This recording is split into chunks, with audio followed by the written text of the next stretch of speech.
We are live. Oh no, we're live. All right. Hi everybody. How you doing? I'm Supersonic Mike D, and I am the storyteller, which is what we call the equivalent of the dungeon master in Cyberpunk. This is a series near and dear to my heart, so I'm very excited that this is my first time really DMing or STing in a good long time. First time running a Cyberpunk game, and first time DMing on stream. So just to set the tone for how things are going to be going with this, as I told people, we're going to start out on the railroad and then end up in a glorious train wreck before we hit the sandbox. And also, this is a can of beer about the size of my head. So we're going to pop this open in a second. We're going to introduce all of our players, and then we will get started, introduce the game, and start introducing the characters and doing our life paths. That was beautiful, but we haven't started recording yet. So, like our audio. Oh, thank you. Yeah. So yeah, someone has to bring it up every time. It happens on It's usually me that brings it up on Valkenkrig. I know, right? Yep. But I'm only playing one character on Valkenkrig. All right. So, does everybody have Audacity up and running? Yes. Yep. I have the Audacity. All right. So, I'm going to count us down. Get ready in 3, 2, 1. Record. We're recording a podcast. Yay. Yay. Alrighty. All right. Now, hi everybody. I'm Supersonic Mike D, your storyteller for this game. That's what we call the Dungeon Master in Cyberpunk, since there generally isn't a dungeon. And if it is, it's not the kind that a dragon's going to hang out in. Well, except for one dragon some of us know from a different podcast. Spoiler alert. And to set out the tone of the night, on stream I just held up a can of beer that is approximately the size of my head. And we're going to pop that bad boy open right now, and then we're going to start introducing everybody else, starting with Ellie and just going in the circle. Hello again, everybody. Ali Hoxie here. You might know me from Valkenkrig as a player or Lost Souls as the DM. I got my Moscato. I got my dice. What more do I need, right? Life is good. Who's next? Duncan. Okay. Hello, Twitch. My name is Duncan, or you may know me as Big Brain Dragon, as my username goes by, if you're in the Discord. I play another character in Valkenkrig, if you're familiar with that series. I'll also be playing this. Tonight I've got my dice tower, my dice I need, and a giant thing of water. So I'm set for tonight, and yeah, that's it. So who's next? That's me. Hi. My name is Poisel. You might know me from out there on Twitch or the internet. You can find me everywhere under the name Poisel.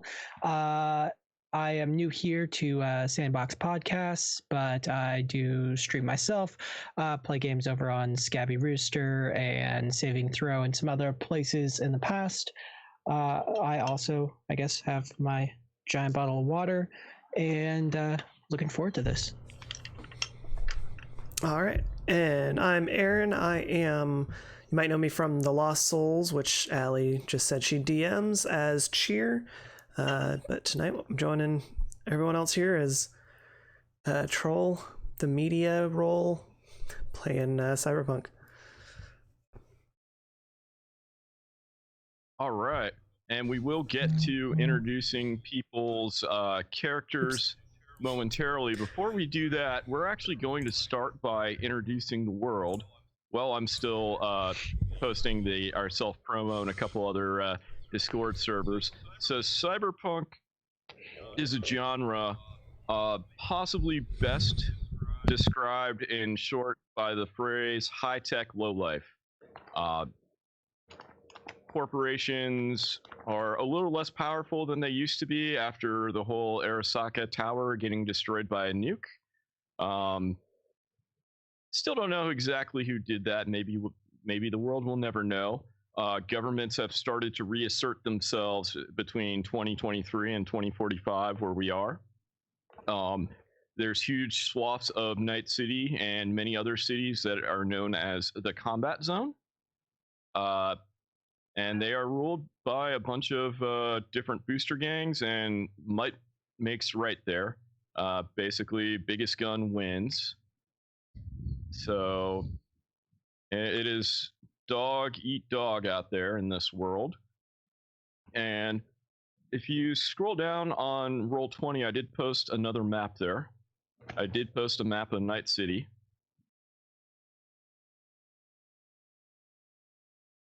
Yeah, I see it.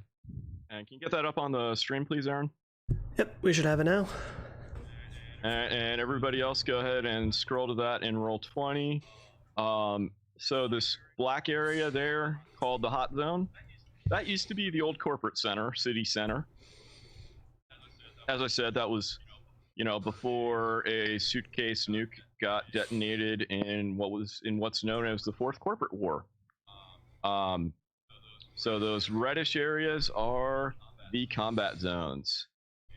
And you guys all reside in the same apartment complex, roughly 4 blocks north of South Night City into the University District.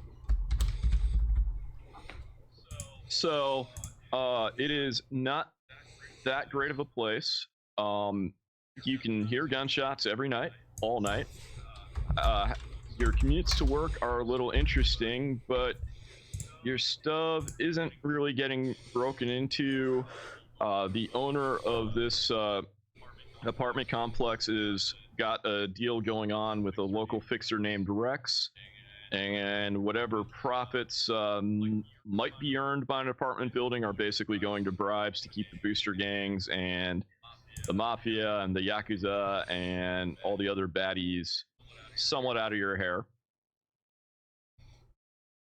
And that is kind of where we are in this world. And I know this is new to most or all of our players, right? Yep.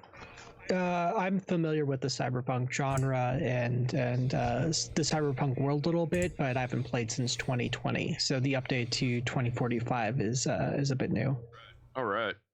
So I think you're the only one who, besides me, who's played Cyberpunk 2020. Cool. So we got a few different things we want to do to get started. We do want to introduce everybody's character, do our roll for everyone's life paths. However, there's also the question of one of you owns this apartment building. Like I said, it will not actually generate any positive income, but basically you guys don't need to worry, all of you don't need to worry about sleeping in a car or sleeping on the streets or anything like that, at least as long as the apartment building is intact. Is there anybody particularly interested in being the owner of this establishment, or I've got a guess as to who might make the most sense? Well, I don't know everybody's roles. My initial thought was Caliper could make an interesting manager, maybe not owner, but more in like a managerial role, because they are a tech and could just do really well at the general upkeep of keeping the apartment going and doing repairs and such. But then I could Caliper could also just be like an on staff to whoever does own it. Maybe you get a discount on rent for moonlighting as the handyman. Sounds good, but if somebody else wants to be the owner manager, I don't know if we have an exec among us or anything like that. I don't think we have an exec, do we? We don't. No. We do have a fixer.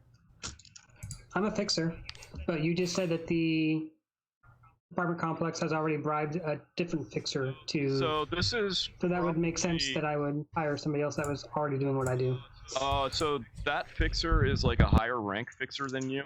So that's probably someone you associate with a lot, and he'll delegate. He'll like pass on jobs and stuff.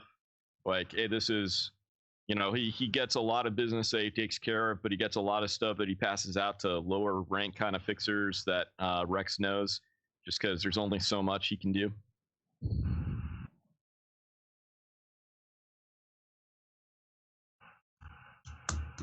It's up to everybody who wants to be the owner of this rad. This fine establishment. Yep. I don't think Troll would even want to consider it. It's too much work. It would make one interesting twist if Fumiko was the owner. But I don't know if given her backstory, but then again, we're about to roll for that kind of background stuff anyway. So I don't know if she would end up the owner or not. So yeah, you've already got a lot going on in this building. Yeah, I do. So, Ali, I guess it's between you and I. Do you have a preference? If I would rather not, just because of my complete lack of experience with the cyberpunk world. All right. I feel like you're more experienced in this genre. I'll let you have it. No worries. Cool. All right. So, well, we got that. Now we've got that out of the way. Let's go in order and just introduce everybody's characters real quick, and then we'll talk about the way we're going to be doing our life paths. We're not exactly following the book here, but that's okay. So first up, Ellie, tell us just a little bit about Fidget. Fidget is a fixer. She has many aliases depending on who she's coordinating and talking to. No one really knows her real name except like for her true friends. So most people just call her Fidget. I don't really have much of any other backstory written because I thought that was all going to be done today. Correct. She originates, or her origin, as far as like her heritage, she's Czech Republic, so she does speak some Russian. And let's see, what else do I know about her? Yeah, I mean, I don't want to get into all the cyber stuff she's got done, but Well, actually, we do want to mention a couple things. First, how old is she exactly? I got her as 28, although I don't see that on my card anymore. That's all right. I just put it in my spreadsheet here. Okay, yeah. And then at some point in Fidget's life, Fidget was offered a deal by a mysterious party to possibly get some cheap cyberware. Mm-hmm. Did Fidget take that deal? Of course I did. We talked about this. Yep. I'm just trying to make sure. I didn't have all my notes in one place, so I'm trying to make sure. And also introduce this for the audience of the stream. I don't know who this deal was. You just know it as maybe another fixer or someone else who's a contact that you do some jobs with. You don't really know who bankrolled this. It's like Charlie's Angels. Have you ever watched that? It's just a voice comes over a box, and I don't really know who's on the other side of the box. That's Excellent. how I picture this going. Excellent. All right. Before we get to rolling Fidget's life paths, anything else we need to know? I mean, I don't know how much you want to get into. I've established. We don't want to get into the in-depth backstories yet. No, I've established she has the urban flash style clothing option. Excellent. But yeah. Okay. I think that's about all we know right now. Okay. Fumiko. Okay. Well, all right. Well, my character's name is Fumiko. She is a Japanese Eastern heritage. She can speak a little bit of the slang around the street and is bilingual in both Japanese and English. And she is a med tech. So So that'll make this interesting for sure, and hopefully reduce us dying. So, well, chances of it at least. Cool. How old is she? She is 45 years old. She actually remembers when the Arasaka Tower in Night City blew up. She wasn't in Night City at the time, but she remembers hearing about it when it blew up. So Yeah, and just to be clear, we are talking, although it was a small nuclear device, we are talking a nuclear device was detonated. Yeah. So presumably, even if you're living under a rock, you would have heard about this. Yeah. And Fumiko took the deal as well, I believe, right? Yes, she did. And does she know who's the puppet master behind the strings, or is it just... She said she has a pretty good guess on who it is based on her past. She knows it can either be one of two parties. It can either be one, it could be Arasaka, one of their parties, or it could be Militech. It could be either one of those two. That's her guess, but she's not 100% sure. Oh, that is interesting. You're already giving me plot to play with here. Oh wait, I need to hold my hands up to do like that whole excited supervillain hand graspy thing. Yeah. All right. Is it possible to be like under the deal of like Amazon Prime or something? Like taking orders from Alexa? That'd be hilarious. It is possible. One of the sinister mega corporations basically makes kibble, which is your primary food product, and it is basically exactly what it sounds like. Kibbles and bits. Yep. Gotta get that red kibble. It's spicier. You gotta get the one where you add water and it makes a gravy. That's the good stuff. Oh, Bachelor Chow. I love that stuff. Yeah. Bachelor Chow is real in this world and is probably a significant source of most of your calories. Real food, like better synthetic food, is gonna be expensive, and real food is out of you guys' price range. Ain't nobody can afford that. Yeah. Real food is what the 1%ers get. So, Cal. Yeah. Caliper Doe is about 25 approximately. It could be a few years, give or take, on either end. I kind of need...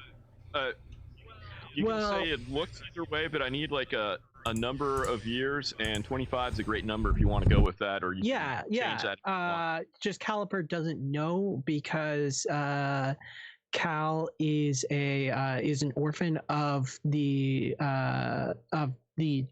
knight in question inside Night City. They are a Night City native, and were kind of picked up in a corporate sponsorship, and that's where they also took the deal for some extra tech. And whatever corp this is how they learn some of their tech skills. Do you want to pick what corporation this is, or pick what kind of corporation? Because it sounds like you know who it is. Yeah, well, I didn't want to determine that for everybody else. Well, wouldn't it be interesting if maybe some of you work for different corporations, maybe even some of you work for competing corporations in some way? I do like that. I'm trying to remember what all, because I only know a couple of the corporations off the top of my head. I was trying to remember some of the names of the others. You want me to write down, exactly who it is, and then you'll fill that detail in later? Yes. If you want to fill that in at some point when we have a break during the stream, great. If not, I will probably have it tonight at some point. I have the book here, and while we are going through life paths, I will look at some deets. Awesome. Oh, and actually, one thing I do want to tell you about the age, because of the way I am doing life paths is more the way that it was in Cyberpunk 2020. Right now at 25, you're making 2 less rolls than you could be. So if you want to get all of them, you could bump them up to 27. But again, not all the results on this are happy results. So it's up to you. No, 25 is fine with me. All right. Perfect. I think that's what we need to know for Kel for right now. Does Kel prefer to go by Kel for short, or does it depend on the person? It depends on the person. It's either Caliper or Cal. Their last name is, they do use they them pronouns just like I do in real life. And they they don't really have a last name, so they just have the Doe last name, like John Doe or Jane Doe, but it's Caliper Doe. Okay. I guess the most important question from my perspective is I can just call Kel, right? Yeah, that's fine. Perfect. I know some people call me Michael at work instead of Mike, even after I correct them repeatedly, and it does start to get annoying when people don't respect that. Oh, also, I totally forgot about pronouns. Real quick, let's just go back through the circle again. So my pronouns are he, him. Allie? She, her. I'm getting a lot of noise. Yeah, that's probably my end. Give me just a second.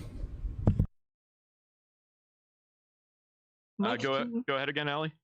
She, her, for my character and myself. Can you see our character sheets in Roll20?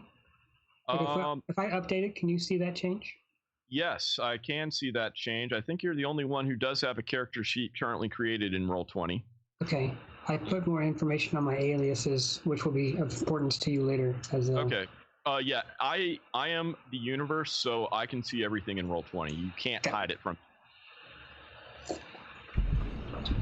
Cool. No, I wanted you to see it. I'll make sure you saw it. Duncan, pronouns real quick.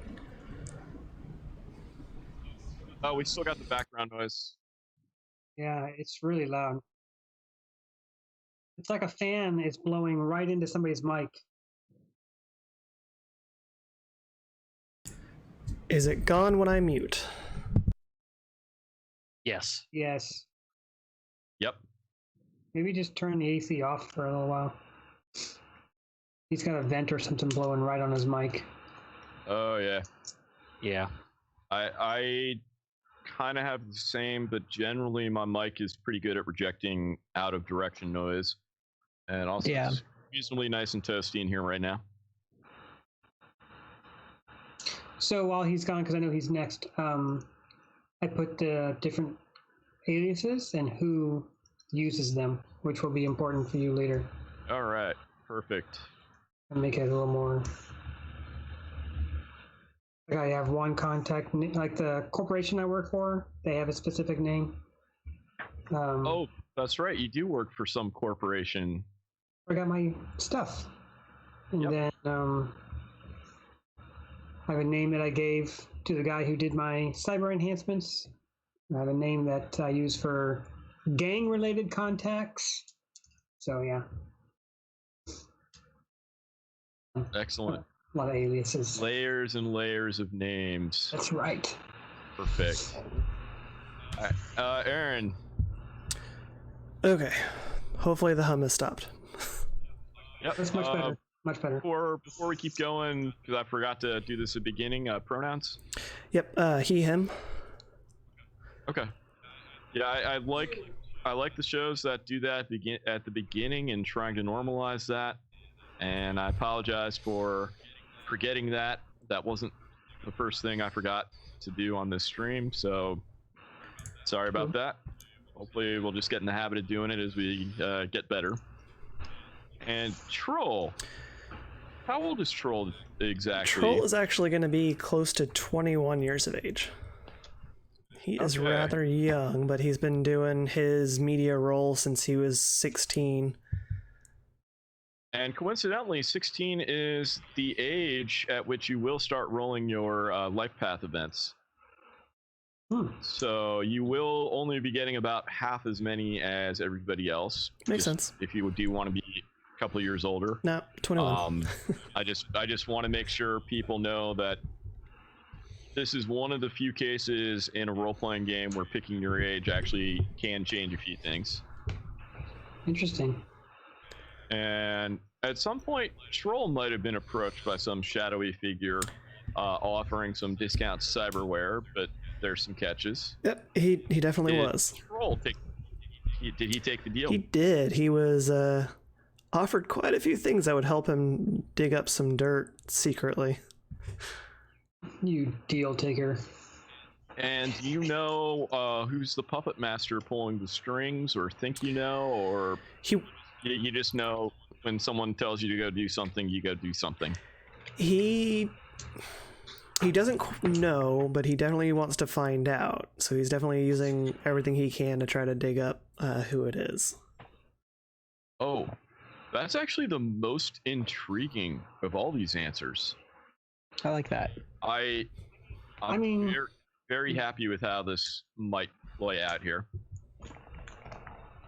So he's definitely taking jobs whenever they're given to him from the secret benefactor, but anytime he talks to them or has correspondence with them, he's definitely digging into it a little bit further than maybe they want him to. And of course, there's not one thing wrong with this cyberware, like such as things like it's got a kill switch, or will kill you, or maybe will adjust your emotions, or make you want to kill somebody randomly. Absolutely not one of those things is true for any of you. It's at least 3. Okay. Not all of them, but maybe one of them. Like I said, not one, more than one.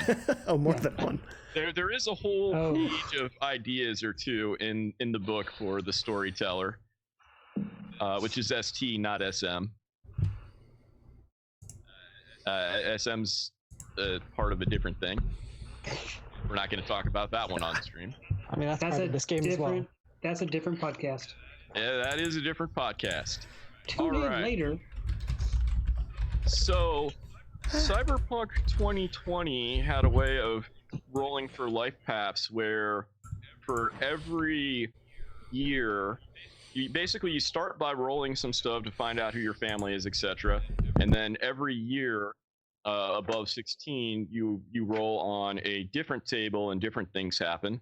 Cyberpunk Red only had you roll, didn't have you really roll once a year, and I didn't like the way Red did some of the stuff as well as 2020 did. And also, I will admit, I have blatantly stolen this from another podcast that I will give credit to eventually, but not until we're both starting with the same story arc, because it's in the starter kit, so I don't want to name them yet. So the other thing we're going to do is all of you have, and I actually laid out all of this on a spreadsheet to say what year it was, how many years ago all of these rolls were, and how old everybody was in that year. And there's also a line for I was there. So twice when we roll what happened in a particular year, anybody else has the option to say, oh, wait, I was there. And then you can describe how you were involved with this. Oh, and cool. the idea is you guys aren't just neighbors in the same apartment complex, or you meet in a tavern or at a CD bar with a fixer, and all of a sudden you're an edge running team. All of you have had connections to each other for at least a couple of years, maybe as many as 11 years. So I think that can work out really interesting, and I'm looking forward to when we hit that part. However, for the rest of it, we are going to go by the rules as written in Cyberpunk Red, which I'm going to pull up those life paths right now. So, and for some of these, we're going to start with Fidget, and then we're basically, just by sheer luck, going clockwise in the Skype call is exactly the order in which I got everybody in the spreadsheet a couple of nights ago. Nice. So we're going to start with Fidget. Can you remind us again what your cultural origins are? Czech Republic, so Eastern European. Cool. And the next thing is your personality. What are you like? Can you give me a 1d10, please? Oh dear God! Absolutely. Let me find the weirdest D10 I have. And everybody, I think you'll just be needing d10s tonight, just to make things a little easier. Okay. 7. It's a good number. 7 is a great number. You are silly and fluff-headed, unless you feel that doesn't really work for you. Fluff-headed? What does it mean by fluff-headed? Like aloof? Some variant of silly. Airheaded? No, I don't. Yeah, like airhead. Yeah, I think airhead is a better descriptor. I like totally accept that. Oh for no. Sure. Okay. Yeah. Perfect. Make a note, California girl. We are in California. Where can I make notes on this freaking? I gotta get used to this character sheet. It's killing me. Yeah, I don't know. You might just want to set up a Google Doc or a Word doc for your notes. And I am also putting this in a tabular spreadsheet just for me. I think I'll just do a notepad because I can. Yeah. Okay. So you're like a Valley Girl kind of vibe. Totally. Nice. And then you did say you had a dress and personal style, I believe, right? Yes, and the character book gave me some ideas on what that is, so I have my outfit already selected.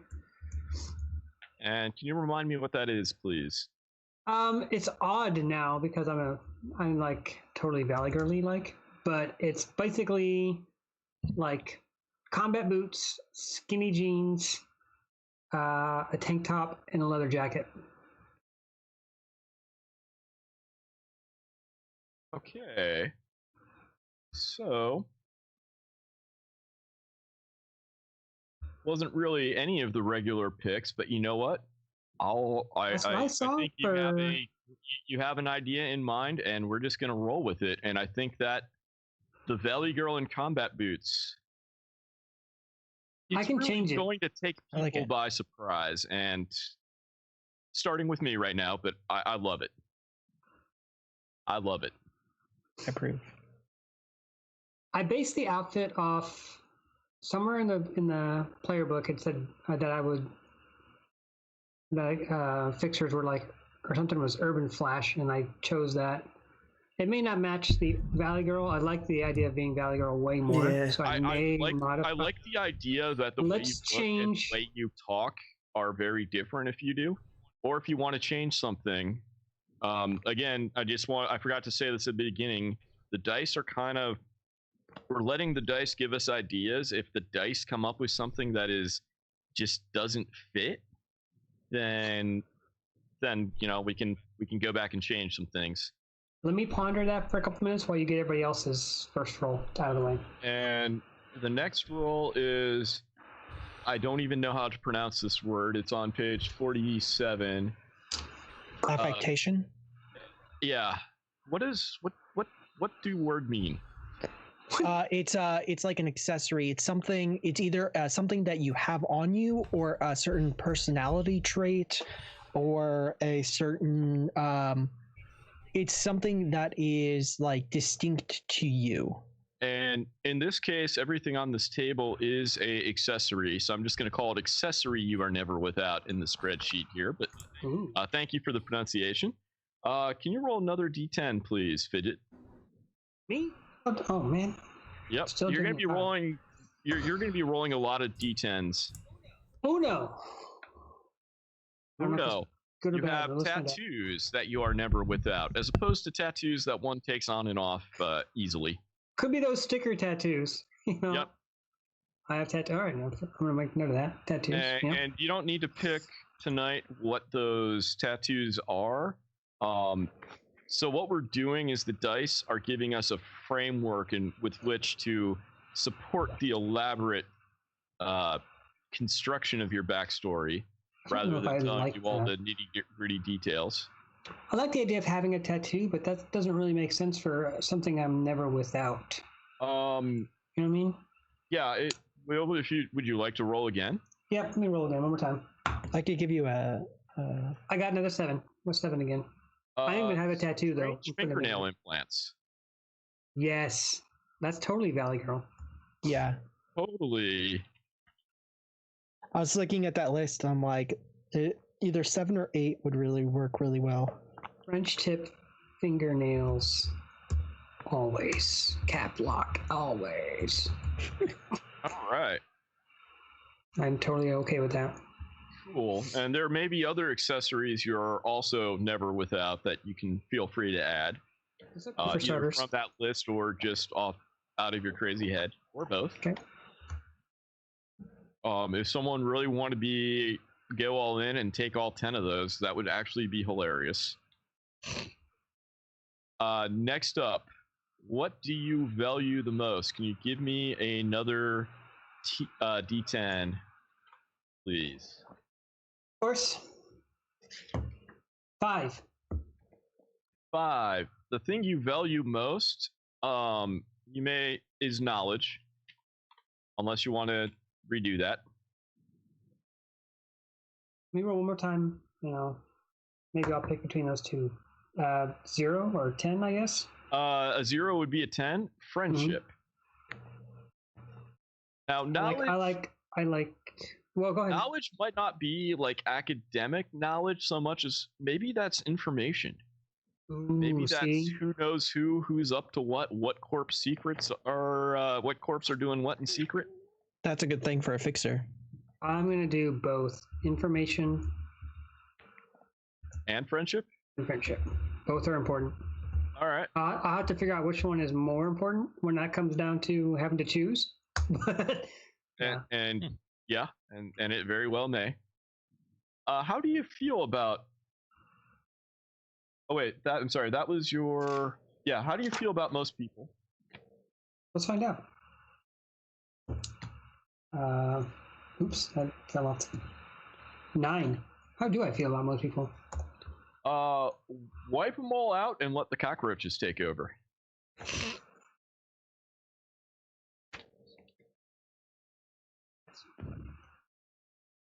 No, I don't like that. That's too mean. That's too mean. Also, you value your friendships? Yeah. So... I value friendship, but everyone else can just suck it.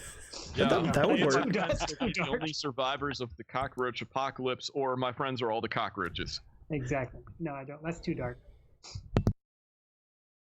I picture her as, I don't know, like the outcast in the school, but that doesn't mean she hates everybody. She's just awkward and,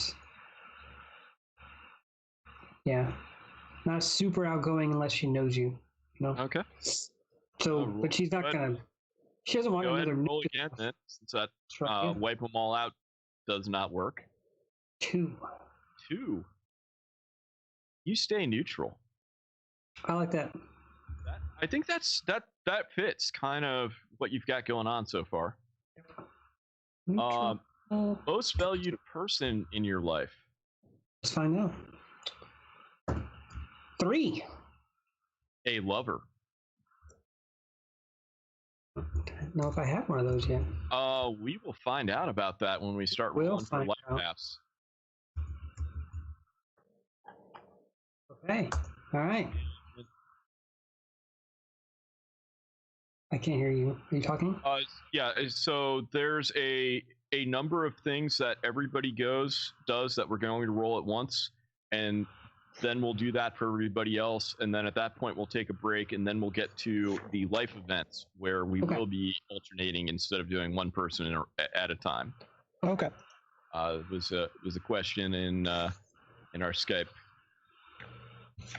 So there is 15 items that we do before we hit the actual life events. Okay.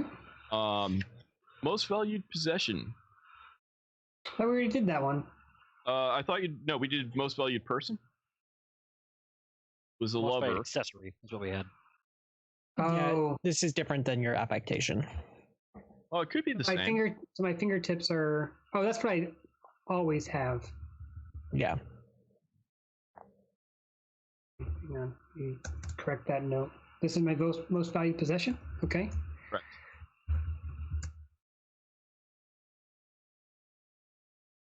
pick a different dice. Let's pick that one. 9. 9, a toy. Hmm. Now, before you make a decision on keep that or not, Is this a vibrating toy? a flavor Is this one? text in the book that I would like to take the opportunity to read. Okay. Yes, the mighty Bozo, Ripper Offer of Arms, carries their favorite teddy bear everywhere. Are you making fun of the mighty Bozo, Ripper Offer of Arms? Question mark. Dash, the mighty Bozo. Smaller subtext in the attributing the quote, Ripper Offer of Arms. Hmm. So someone really badass. See, a toy could be an interesting item if part of my family past was like a little sister or brother who died, and the toy used to belong to them. But I don't know that about my character yet, so I don't know. Well, you can I guess the other thing I want to say is if we get to the very end and then you discover that you got something really awesome going on, except this one thing kind of needs to be tweaked, then we'll take care of that before we hit episode 1 in a couple weeks. All right, cool. Let's keep going then. I'll stick with that for now. All right. And I have so family rankings is the next one. Can you again another D10? Ranking. 2.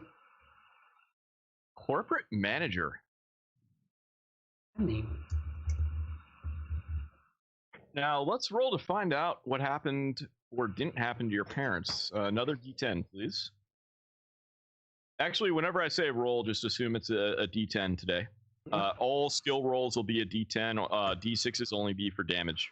10. 10. Yep. Something has happened to one or both parents. Give me another roll, please. 4. Okay, your parents have amnesia and don't remember you. Oh, what? That sucks. Okay. And again, if you want to re-roll that, you're welcome to. That might be a tough. Amnesia. Let me roll one more time just to see what else. I'm gonna pick one. I rolled a 10 again. Hang on. Oh wait, you rolled a 10, you said? Or you rolled a 10? Did I not roll 10 the first time? I thought I rolled 10 the first time. Yeah, the very first time was a 10, yeah. That's why we're on this table. Oh, that's right. Then it was a 4. Then I rolled a 4, so yeah, 10, because I got another 0. Okay, this one, if you want to keep re-rolling, you can keep re-rolling. Your parents sold you for money?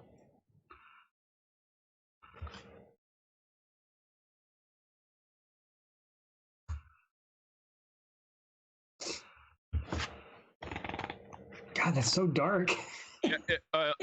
Again, this is a very dark game, but if you want to, go ahead and roll one more. Nope. If that doesn't, Okay. I'll just read off the list. Yeah, one more. 7. 7. You were left with relatives for safekeeping. I like that. There's mystery behind that. Okay. And that actually makes sense because you would have been a little kid during the 4th Corporate War. Okay. Moving on. So something extra homework for you is your parents were corporate managers. And I'll need to dust off the 2020 book for this, but we'll have to figure out what corporation that was and if perhaps that corporation still exists or not. Maybe that's where I got my stuff. Or maybe that corporation never lost tabs on me and I don't realize that that's the same one that gave me my stuff. I actually really like that idea. Right? Interesting. And the only thing we know about your parents is something thing, because I English speak. Something happened. We don't actually know if they're alive or dead yet. Awesome. I like that. I like that a lot. I like totally for reals like that, yo. No, not you. Although the next roll is family status. Go ahead and roll again. New dice coming out. Here we go. 8. Family status is okay even if parents are missing or dead. This is all checking out. So status okay. Even if Okay. parents are missing or dead. Okay. The rest of your family is okay. So that would be like whatever siblings you may have, the relatives you were left with. They're doing okay. They are not in any more immediate danger than any other resident of Night City. Childhood environment. Oh wait, yeah, childhood environment, please. Another roll. 3. Your childhood was in a nomad pack moving from town to town. That doesn't really match up. Yeah, go again then. With all the corporate stuff, that doesn't really match up. 2. Spent in a safe corporate suburbia. Of course. Although I will say, the option that caught my eye right below 3 was in a decaying once upscale neighborhood. Oh, I like that better. And that kind of checks. What I'm thinking is it used to be nice until the nuke happened, and maybe it's a little too close to radioactivity, or the corporate zone, or the suburbs got overwhelmed by the refugee camps or something. There's a bunch of possibilities here. Yeah, I mean, if it was once upscale, it would have been upscale when your parents left you with your relatives for safekeeping. Before they left me with my relatives for safekeeping, yeah. So it seemed like a great idea at the time, but a lot of things had happened in the fourth corporate war. All right.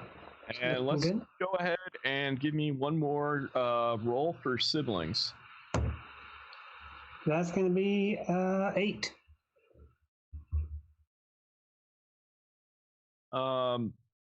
You were an only child. Okay. I'm okay with that. I was hoping for that, actually. Perfect. Yeah, I mean, the dice giveth. And then once we hit episode 1, the dice will start to take it away. Let me think about my outfit, since my character has evolved a little bit. Yeah. But everything else I'm totally okay with. And again, if you want to, over the next couple of weeks, change things, and you and I can figure out how to flesh out some more of these details. I think I'm going to keep the skinny jeans and the tank top. I'm just going to change the shoes and probably not have the jacket. We'll come back to it. Perfect. So, Fumiko. All right. And you said your cultural origins were Japanese, right? Yes, Japanese. Specifically, yeah. In a backstory, she was born in Otaru, which is in the Hokkaido region. Right. And personality. Can you get? And this is where we're going to start to roll here. All right. 1. Shy and secretive. That could work. Do you want to roll again, or do you want to? Yeah. Let me roll once more, see what I get, and maybe we'll come back to it. 9. Intellectual and detached. Okay, that one actually fits my story a little better, so I'll go with 9. I actually thought 1 would also work for you, but it could be all 4 of those traits to some level. Yeah. Let's just give a combination of all 4 of those traits. She's a bit detached to a point, but not like fully gone. After the shit she's seen. All right. Go ahead and roll for dress and style. For style, I did already pick out my clothes. Oh wait, I apologize. There's actually 2 things in this column. But go ahead and tell me what you rolled first, and then we'll circle back. I got a 7. You're rocking that bag lady chick and chic, and you look homeless, ragged, vagrant. No, that doesn't. Yeah. Roll. You want to roll again? Oh, yeah, absolutely. 6. Bohemian. So, no, that doesn't fit either. Dang it. Okay, go ahead and roll one more time, and then do you have page 747 up? Yeah, I have it up. Okay, give me 9. one more roll. 9. Nomad leathers. No, it doesn't fit.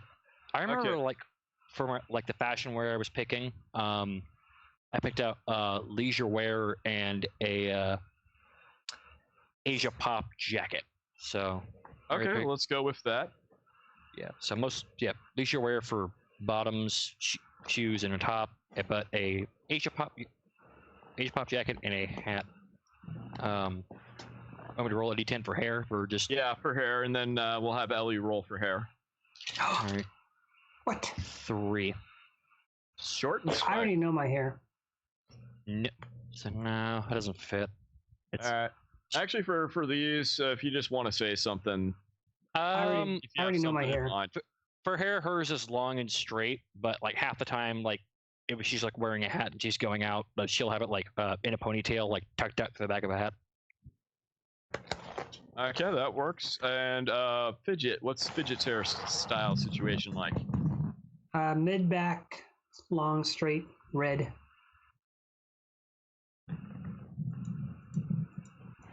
Cool. All right, back to Fumiko. Accessory you are never without.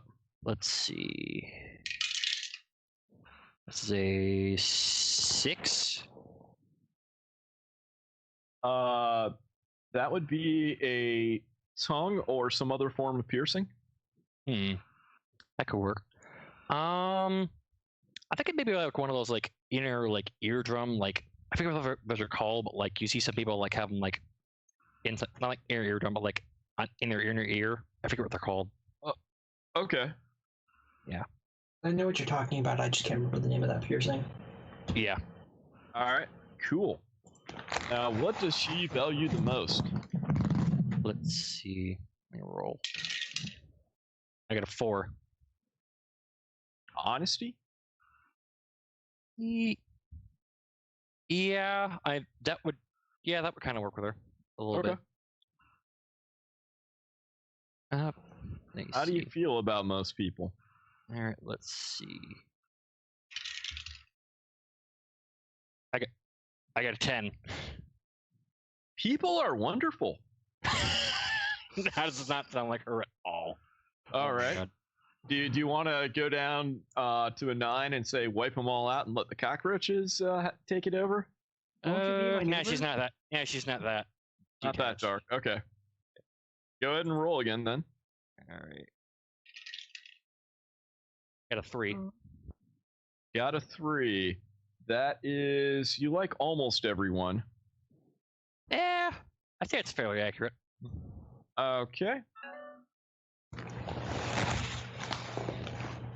All right. Sounds good.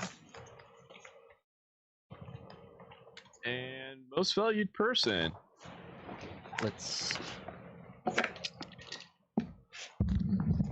see. Let me see. 9. A personal hero. No, I don't think it would work. Okay. Let's try again. Try again. I got a 3. A lover. Perfect. That works. That I as soon as I said that, the light went off in my head a second later. Like, oh, that's in your backstory already. Yeah. Perfect. And what's your most valued possession that you own? See 3. A piece of clothing. Yeah, that could work. Let me roll one more just for fun's sake to see if we'll work better with the story. Right. 8. A piece of jewelry. I like the clothing a little more. Let's do with a piece of clothing. All right. And here we go. Let's go to family ranking now.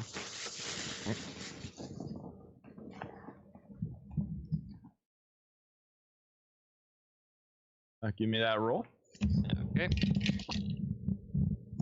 6. Gang family.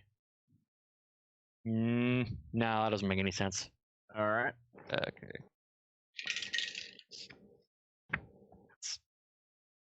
It's not any better. 7. Crime Lord, slightly better. Crime Lord. Also doesn't make any sense. Let me roll one more. See if I can- mean, you know, maybe. Yeah, go for it. 8. Wow, you've rolled what? 6, 7, and 8 in a row. Yes. Your next roll will be a 9, which is urban homeless. However, you rolled combat zone 4. Why don't you tell me what you're thinking? I was because I'm looking at the background right now, and corporate technicians kind of make sense, in terms of her backstory. So Okay, let's go with I that. guess I could go with that. Oh, and someone's got a little bit of background noise. Cool. Go ahead and let's see what happened to your parents. Give me another roll, please. Okay. 1. Hey, congratulations. Both parents are living. Give me another roll. All right. Good deal. 8. Family status is okay. Okay, another one. Okay. 5. Your childhood was in a defended corporate zone in the central city. Yeah, that can make sense. But wait a second. My character's 45. Yeah, this is what your childhood environment was like. Oh. Well, I mean, she would have been 20 odd, like 22 when the bomb went off. Yep. The bomb went off in 23. Yep. I lay out my backstory exactly where she was when the bombs went off. Yeah. So that this all, and you weren't from Night City growing up. You were in Japan, so yeah. I'd say that. I mean, it's your call, but for me, that just all fits. Okay. Yeah. I mean, I'll go with it. I mean, there's nothing, or I guess I should say, because I don't want to bias you. There's nothing that seems odd or interesting about that. That's all like, yep, another corporate girl. Yeah. Yep. All right, give me one more D10, please. One more D10. 6. You have 6 siblings. Wow, big family. Okay, so this is gonna get a little weird here. Give me 6 D10 and tell me how many are even and how many are odd.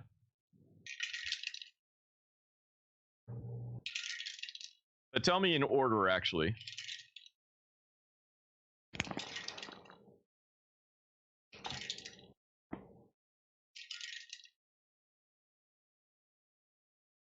Okay, so 2 are even, 4 odd. Can you tell me what they are in order, or did you forget?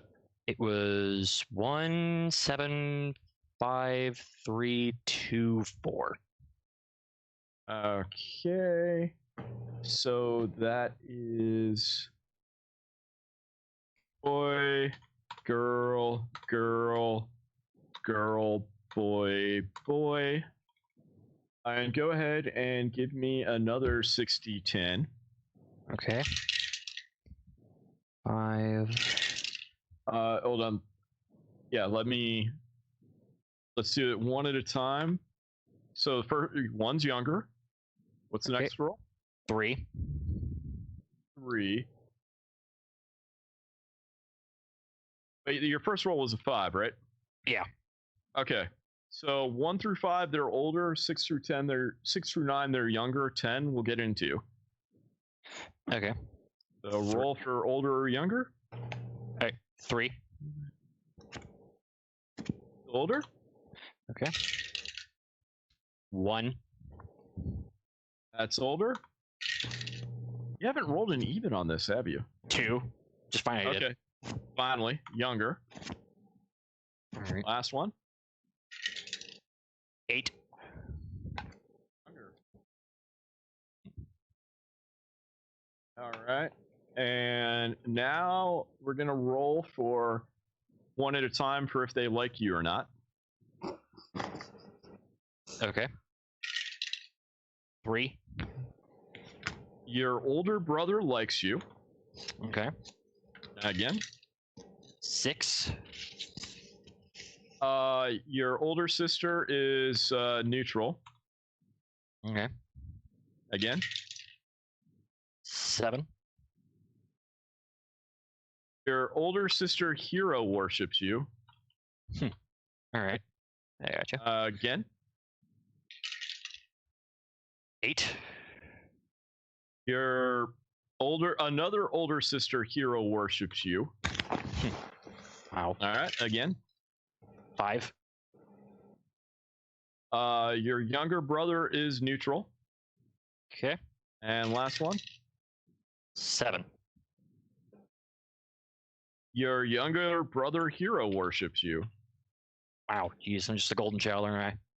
But then again, that is what her last name literally translates into in Japanese. The literal translation is Kaneko, which means golden child. Awesome. So we've been at it for a little over an hour. We've done the family related life roles for half our players. Is this where we want to take a break, or do we want to keep going for a little bit longer?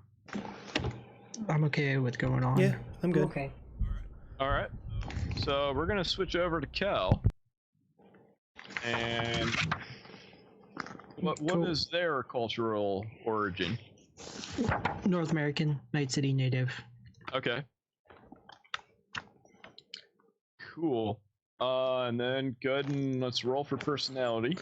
Hadn't chosen there, so I got a 9 there.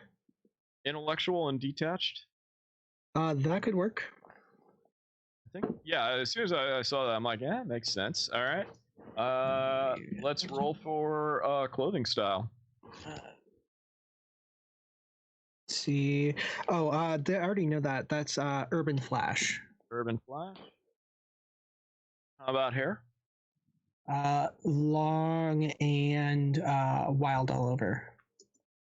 That checks out. All right.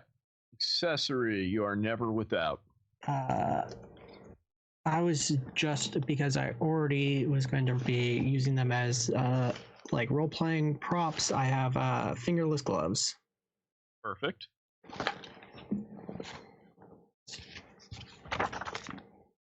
Cool. What do you value most? Let's see. 3. My word. Interesting. I'm okay with that. I didn't have anything else growing up, so if I give you my word, I mean it. Cool. And how do you feel about most people? Oh.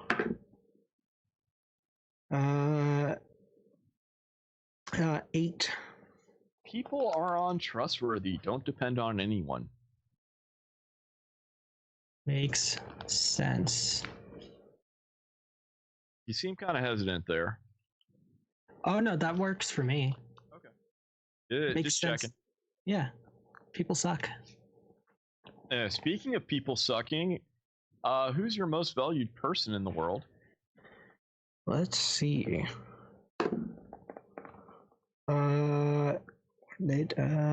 That was a 5. Yourself? Sure, yeah. That I can see that kind of working out here. Most valued possession.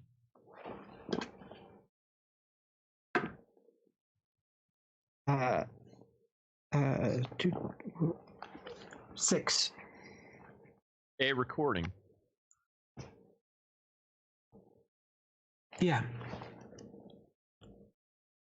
All right. So, and you said basically you grew up in such a way that you didn't know who your parents are, right? Yes. Well, I don't know whether they're alive or not. I was separated from them during the events of 2023. Okay, well let's roll for what they might have been. All right. That's a 2. They were corporate managers somewhere. All right. Go ahead and give me a D10. 3. All right. I'm just gonna make a note here. And go ahead and give me a D10. Because of how you described your backstory, I'm going to slightly change what your trajectory is versus what the dice have decided, because I think that might make things more interesting. That's fine with me. Now, do you as a player want to know anything additional about your parents, or do you want me to just go ahead and make up some stuff? Go ahead and make some shit up. Excellent. All right, give me another roll, please. 5.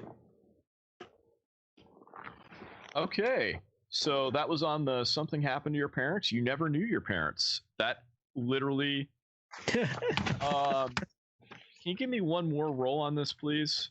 Yeah, sure. Since that was already part of your backstory and you literally nailed it. Let's see 7. 7. Now, give me one more, and if that doesn't work, then I'll just start making shit up. 4. All right, none of those add anything useful to this, so I'll. No worries. I will just make up the deets. There was a chance the dice could have rolled something really interesting there, but they rolled exactly what happened, and then they rolled a soap opera. Sounds about right. Sounds like go ahead and give me another D10. All right. 2. Oh, interesting. Another roll, please. 10. I'm now let me ask you another question. Do you know any of your siblings?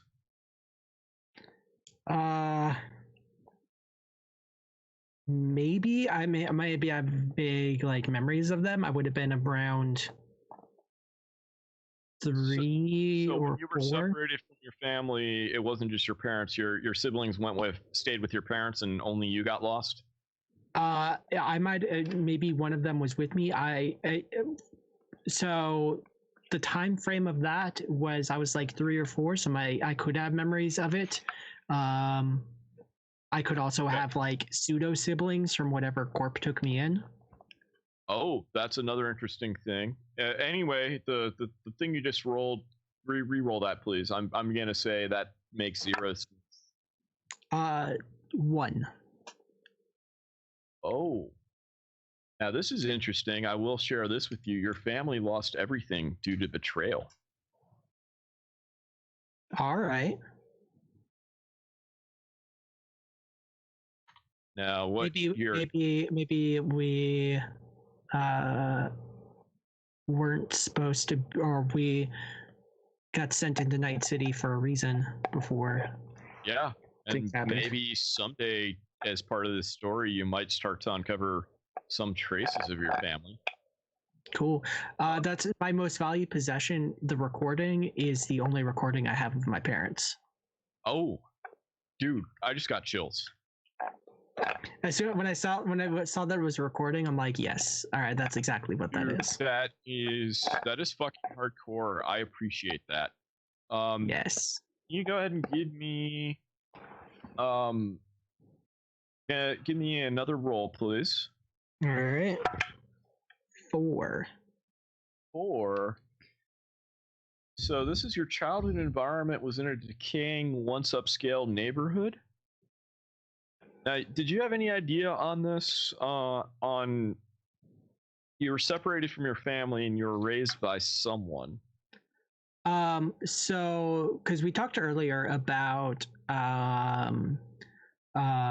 which corporation I got my my tech from, and could also be the corporation that kind of pseudo raised me.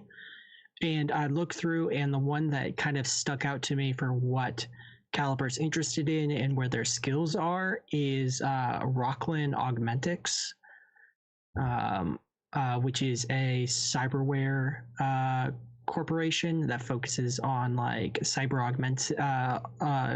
augments and tech, and they have a regional headquarters in Night City. Okay. So were you raised by somebody who works there, basically? Is that kind of what? Yeah, I was kind of like the part of like the corporate youth program, like that to train young wage slaves to be part of the corporate environment. And the people that were basically your adopted parents live in a decaying, once upscale neighborhood. Okay. Cool. Now, give me. Or maybe that was where the group home was located. Okay. Yeah, we'll figure out the exact details of that as time goes on, but that's kind of the area you were in.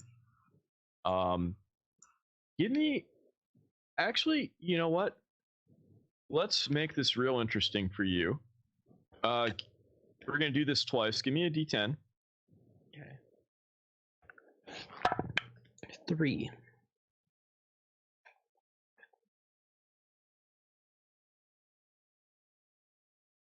All right. And give me another D10. 9. 9. Okay. So in terms of your corporate actual real childhood, you were an only child. If you're okay with that. Yeah. However, I'm gonna need you to roll 3d10 for me, please. Okay. First one is a 7. Second is a 6. And the last one is a 9. Okay. Can you roll me 3 more d10s, please? And I just need to know if it's 1 through 5, 6 through 9, or a 10. 4, so 1 through 5. 4. And a 10. Oh, now this is real interesting. And so what I'm doing is I had you roll for your family siblings, and then I had you roll for your corporate siblings. Do you want to know out of character any of your family sibling details yet? No, I'd rather discover them. Okay. Play. I will just say you rolled something super interesting here. Cool. And go ahead and give me three more rolls, please, just for fun. I may or may not use these last set. 8, 10, and 4. Okay. I'm just gonna skip those. That didn't have anything that made sense. Cool. So we're done with your rolls for now. Okay. So we're gonna jump to Troll. Did you have a cultural origin picked out, or did you want to roll for it? No, just North American, generic white boy. That checks out. All right. Personality. That one I'll roll for. I'm not sure. So that's a 3. Arrogant, proud, and aloof. That works. That works. All right. As soon as I saw that, it's like that checks out here.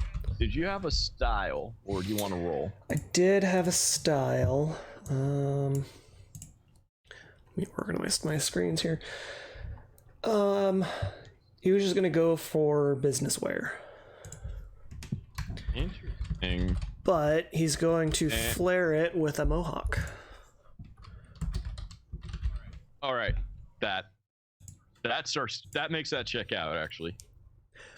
Go ahead and give me a roll, please. Okay. It's a 4. You are never without your spiked gloves. It's got business punk going on. Dude, I'm loving this. So give me a roll for what you value most. Okay, give me a second.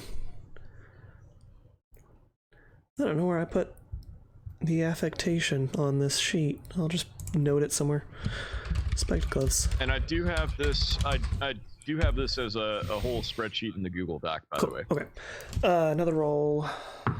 6. A pet. Okay. And that's which one? Thing you value most. Okay, a pet. We'll have to work on that because most animals are extinct and are probably clones of something. Could it be a holographic pet? For you, absolutely, or like a Tamagotchi or something like that. Like, which makes sense with the cyberware I have. Yeah, this fits in with your character so well. Give me another for your most valued possession. Alrighty. An 8. A piece of jewelry. Okay. I will have to figure out what that is. Okay.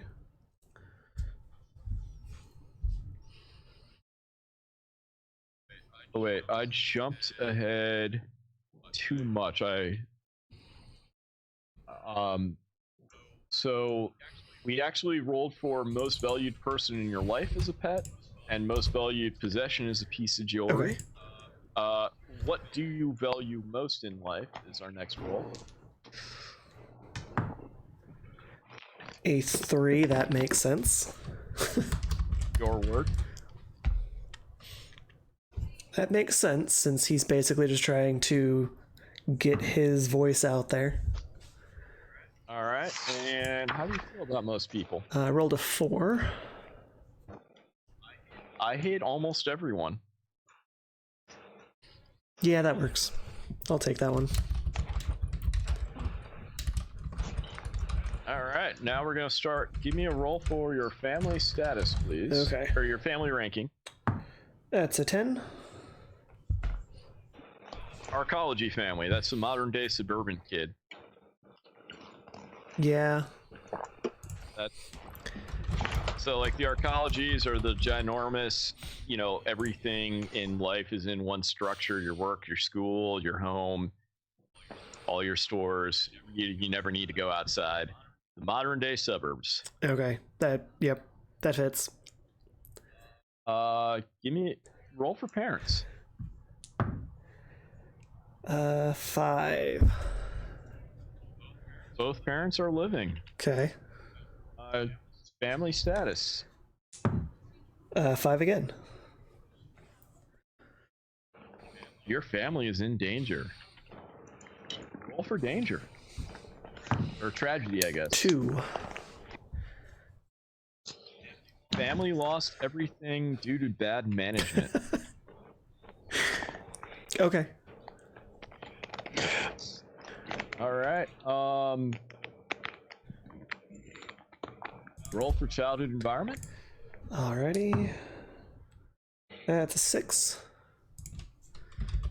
In the heart of the combat zone is where your childhood was. Unless you want to change that.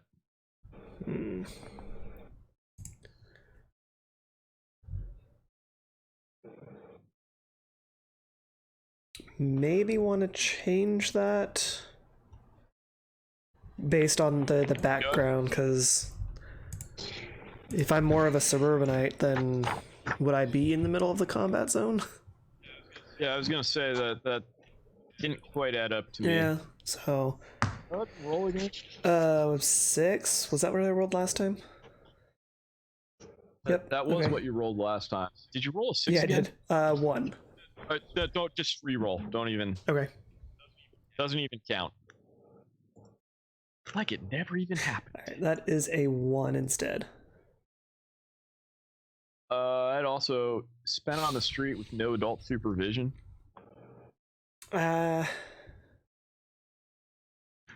Could have, but it was a form of rebellion more so than. So it was spent on the street, but it was the streets of Yeah. arcology suburbia kind of thing, like wannabe suburban kids that are trying to act tough, but Yep. not really. Makes sense. Yep. I'll do that. Checks out. That'll work. Ran on the street, but really there was nothing bad happening. But yeah, on the street, but you were home every night for dinner. As soon as the street lights came on. Okay. All right. Give me another roll here. Let's roll for siblings. 10. Only child. That works. That worked for you. So I think this is the perfect spot for us to take a 5-ish minute break. And go take care of things, refresh drinks, get up and stretch, etc.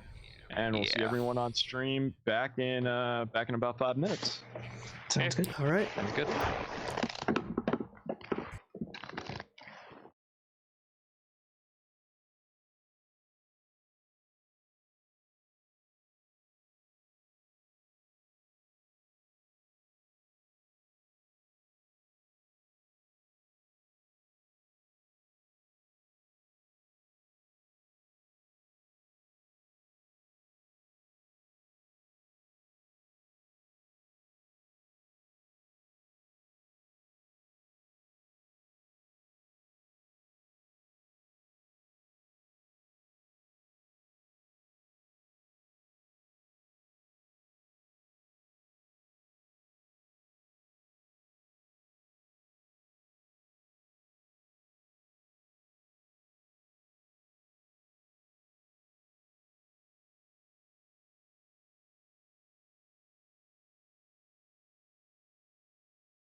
And we're back. Woohoo!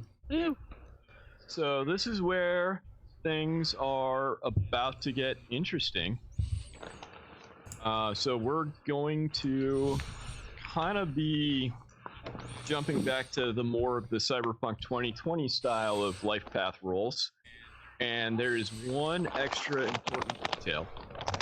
Everybody has 2 chances to say I was there on someone else's role. Okay. When it makes sense, I do. For some of you, you may not be able to do that right away just because of the age difference. Well, if you can come up with something interesting, maybe you were there as a kid. Ooh. So, I want to go ahead and update you my things I changed or figured out real quick. Okay, what do you got? Instead of the boots, I have sneakers and the soles light up. Are they RGB? RGB, what is RGB? Red, green, Red, green, blue? Yeah, That would sure. be fantastic. Yep. And my tattoo that I got is a blue gecko on my shoulder. So, there you go. Perfect. I got rid of the leather jacket, but I'm keeping the jeans and the tank top. I don't know if Cyberpunk has nano tats. I know other Cyberpunk settings do, but it's essentially you get like a section of your skin tattooed with nanites, and then you can hook it up to your like smartphone, and you can change your tattoo like by just reprogramming it. I'm gonna step out right here and say yes, absolutely. That's I have. Yeah, I know there's something similar for they EMP threading is what it's called. Yeah, that's I know I have my character Caliber is EMP threading, which is the like green like lattice work on their face. Okay, then currently it is a blue gecko. okay. Okay. Cool. All right. You can tell Fidget's mood by what her What's on my tattoo Mood exactly. nano It's a mood. It's a mood tattoos. tattoo. I totally treat it like God, that is perfect. It might be a smiley face one day. Who knows? It's totally a mood tattoo. Nice. I approve this message. And my most valued possession is a toy Hot Wheels car that I got from a little kid who I saved when I first moved to town. Saved his life. Nice. How? I'm going to leave entirely up to the DM. Or to the game leader, the GL, whatever. I don't know what your initials are. Storyteller. There you go. This. Oh, I was gonna. Okay. I'll see if I can work that in somehow. It's a little Hot Wheels car that I keep in my pocket. Okay. Awesome. Okay. So, As for the. Oh, go ahead. Okay. All right. So, well, as for mine, in regards to like the piece of clothing as the most valued possession, I will say it is from the lover, the most valued person.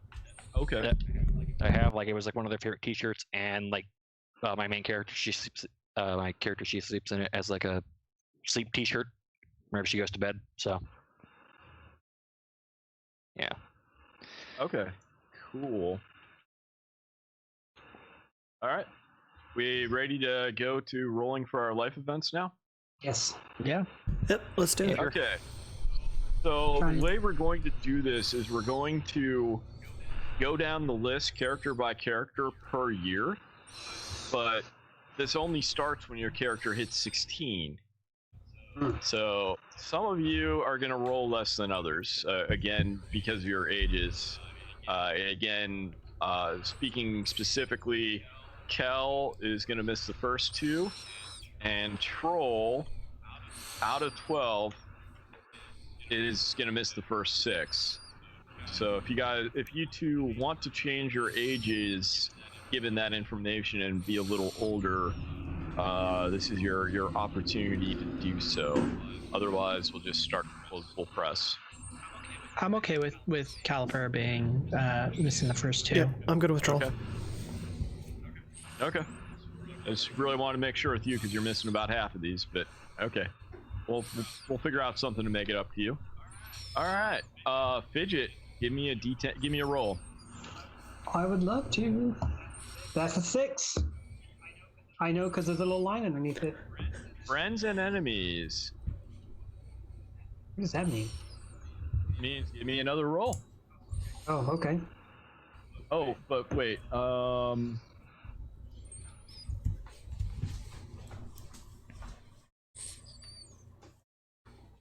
Yeah, roll a D10. 3.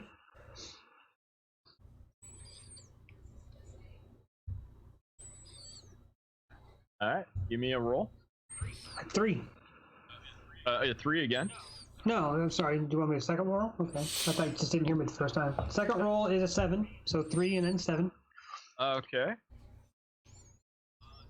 7 is a woman who is like a foster parent to you. I guess that's who my parents left me with? Could be.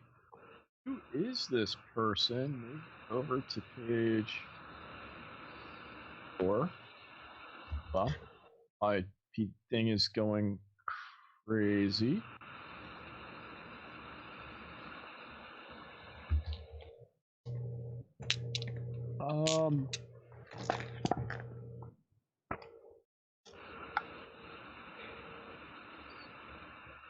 You know what? We'll figure out. You and I will figure out off stream what that person might be like and what your relationship is now. Okay, so we could just make it an aunt or something, but okay. Yep. If you just want to say that's the relative you were left with, that makes perfect sense here. Yeah, let's just make it my aunt. Okay. Since we already established she's female. Sure. What about her? Huh? What about her? Do I need to keep rolling? No, I think that's as far as we're gonna roll. And so hang on. So my life event is friends and enemies, and it's my aunt. So that's when she came into your life. Like when you got left with her. Oh, okay. Yeah, so you got left with her when you were 17, actually. You can change that age if we need to make sense for this. 17's fine. Cool. All right, Fumiko, give me a roll, please. Alrighty. It's a 7. 7. Romantic involvement. Give me another roll, please. Alright. That is a 10.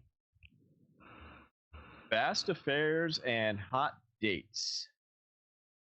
That doesn't sound like her. At least not from the backstory. So.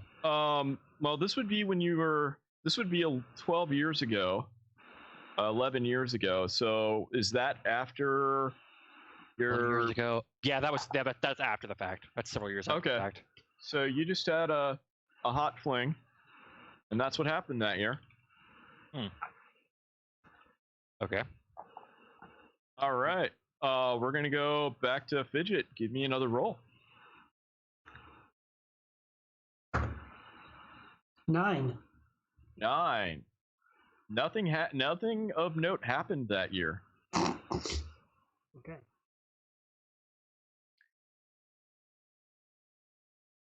All right. Fumigo. Okay. Let's see. 6. Friends and enemies. Okay. Give me a roll. Okay. That is a 1.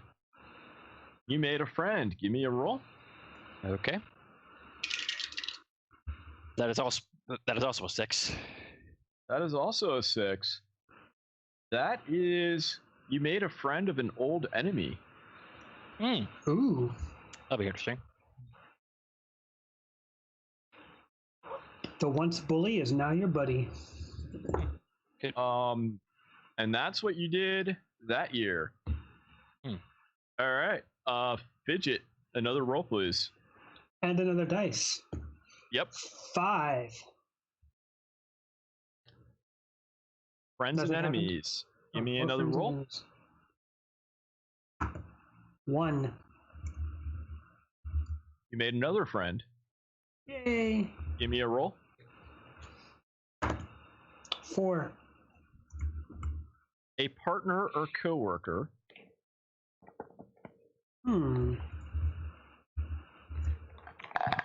Probably not a coworker. Could this be that ever important person in my life? My most valued person? This could be. Oh, wait, your most valued person is a lover. Exactly. Oh, that kind of partner. That Yeah. kind of partner. Could be. Sure. But let's leave it as that for now, and then we'll see what happens. I'll leave it as partner for now, because I don't think she was probably not employed yet. Plus Okay. 19. Oh, is that how this works? It's like every year okay. Every one of these roles represents kind of the most important event of that year, if any. Okay. All right. Okay, Fumiko, give me a roll, please. Okie dokie. 7. 7. That is a romantic involvement again. Give me another roll. Okay. Also a 7. Love affair with problems. Give me a roll. All right. 10. You have conflicting backgrounds and families. All right. And one more roll, please. Roll. Okay. 2. I like this. You still love them. You can interpret that how you want. Or maybe they still love you. I think the second one would probably make the most sense.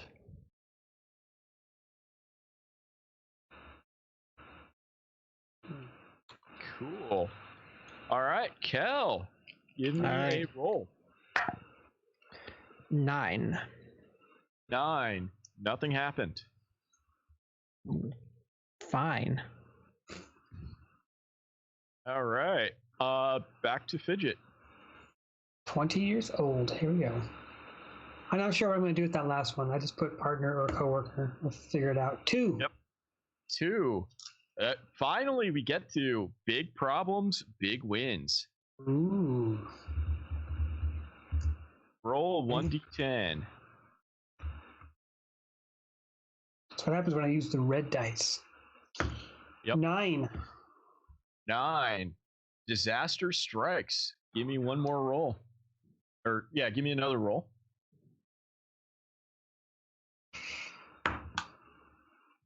Oh, that's cocked. 10. 10.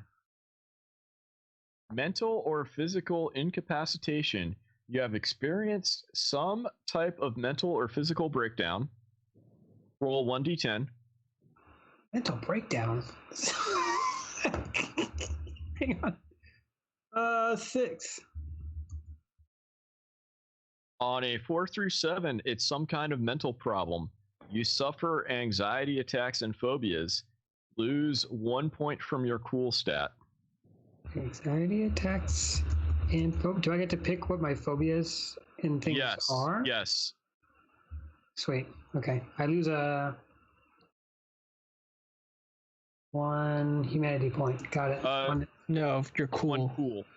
Oh, 1 cool point. Yeah, this is way worse than losing a humanity point. Ah, that sucks. All right. The dice giveth and the dice taketh away. It definitely took away. Yeah, hopefully I don't roll that, because cool is my biggest stat. All right. I had a 7 for cool. I was Yeah, alright. that was my highest stat, 7 for cool. Damn it. It's a stupid 6 now. Maybe someday you'll be able to afford some therapy for that. Fumiko, give me a roll, please. Or maybe you'll run into somebody who does therapy in the game. I'm just joking. Alright. There we go. 6. Friends and enemies. Give me another roll. Oof. 4. You made another friend. Ooh, yay. Roll for what this friend is. New friend. 8. A relative. So it could be one of my brothers or sisters. Yeah. Alright, that's nice. So then we'll just we'll work it out from there. Yeah. All right. From there. Kel. Give me a roll, please. 3. Big problems, big wins. Hell yeah. Give me another roll, please. Big money, big money. No whammies. 9. Disaster strikes. That was mine. I also got the 9.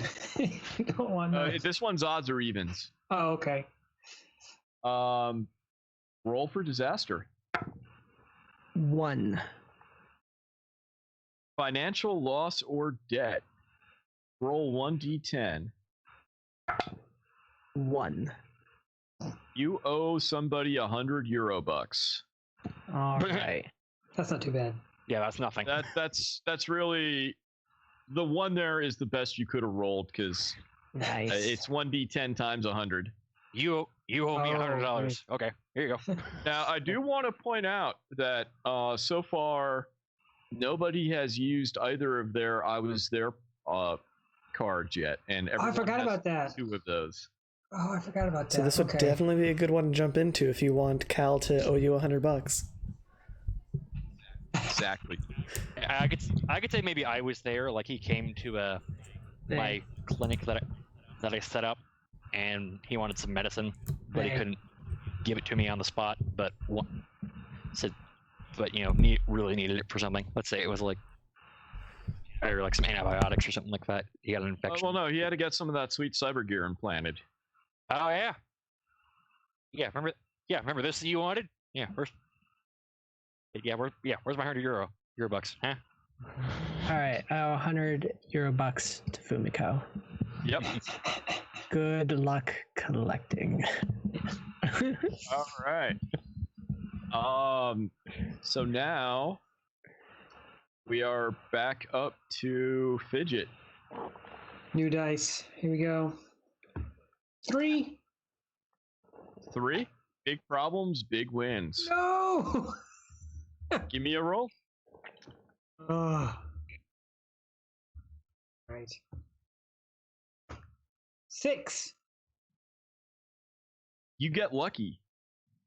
Give me another roll. I mean, I get lucky. You got a good thing. Did I take that in the wrong way? 10. You found a combat teacher. Add 1 to any weapon skill with the exception of martial arts or brawling, or begin a new combat skill at +2. So combat skill is my fighting skill. Yeah. So I could add it to like melee weapon. I can't add it to brawling. You could add it to melee weapon. I don't know why it says with the exception of martial arts or brawling. Right? I'm just saying, since we're homebrewing that, you can add one to any combat. brawling, martial arts is a martial arts is a cost too. Yeah, it's a cost 2. That's right. That's why that one makes sense. But brawling's a cost 1. Yeah. Isn't it? Okay. Yeah. You know what? I'm gonna fuck it. We'll do it live. Add 1 to any combat skill that's a +1 cost. Brawling. Or add begin a new skill that's a +1 cost at a +2. No, I'm gonna do brawling because I was low on that one. So. Okay. Cool. Thank you. All right. Fumigo. All right. I am back. All right. Let's roll. 5. 5. Friends and enemies. Give me a roll. Seem to be getting all kinds of those things. It's all you've gotten. 10. You know a lot of people. You have made an enemy. Oh. I mean, you're going to meet people as a medtech. Roll for enemies. 1. This person is an ex-friend. Ooh. What is the cause? Oh, do I have to roll for that? Yep. Oh, there's a whole flow chart here. All right, 10. You foiled the plans of each other. Roll for who's pissed off at who. Okay. 2. They hate you. It's accurate. So you foiled their plans. What are they gonna do about it? So the roll for what they're gonna do about it. I should say. What are they gonna do about it? 3. They're going to avoid the scum. And just for fun, give me one more roll.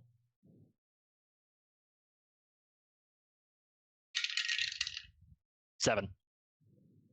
And they've got an entire gang. So they're avoiding me because they're mad at me, but they've got an entire gang. Yeah. So if they were not, that's kind of hilarious.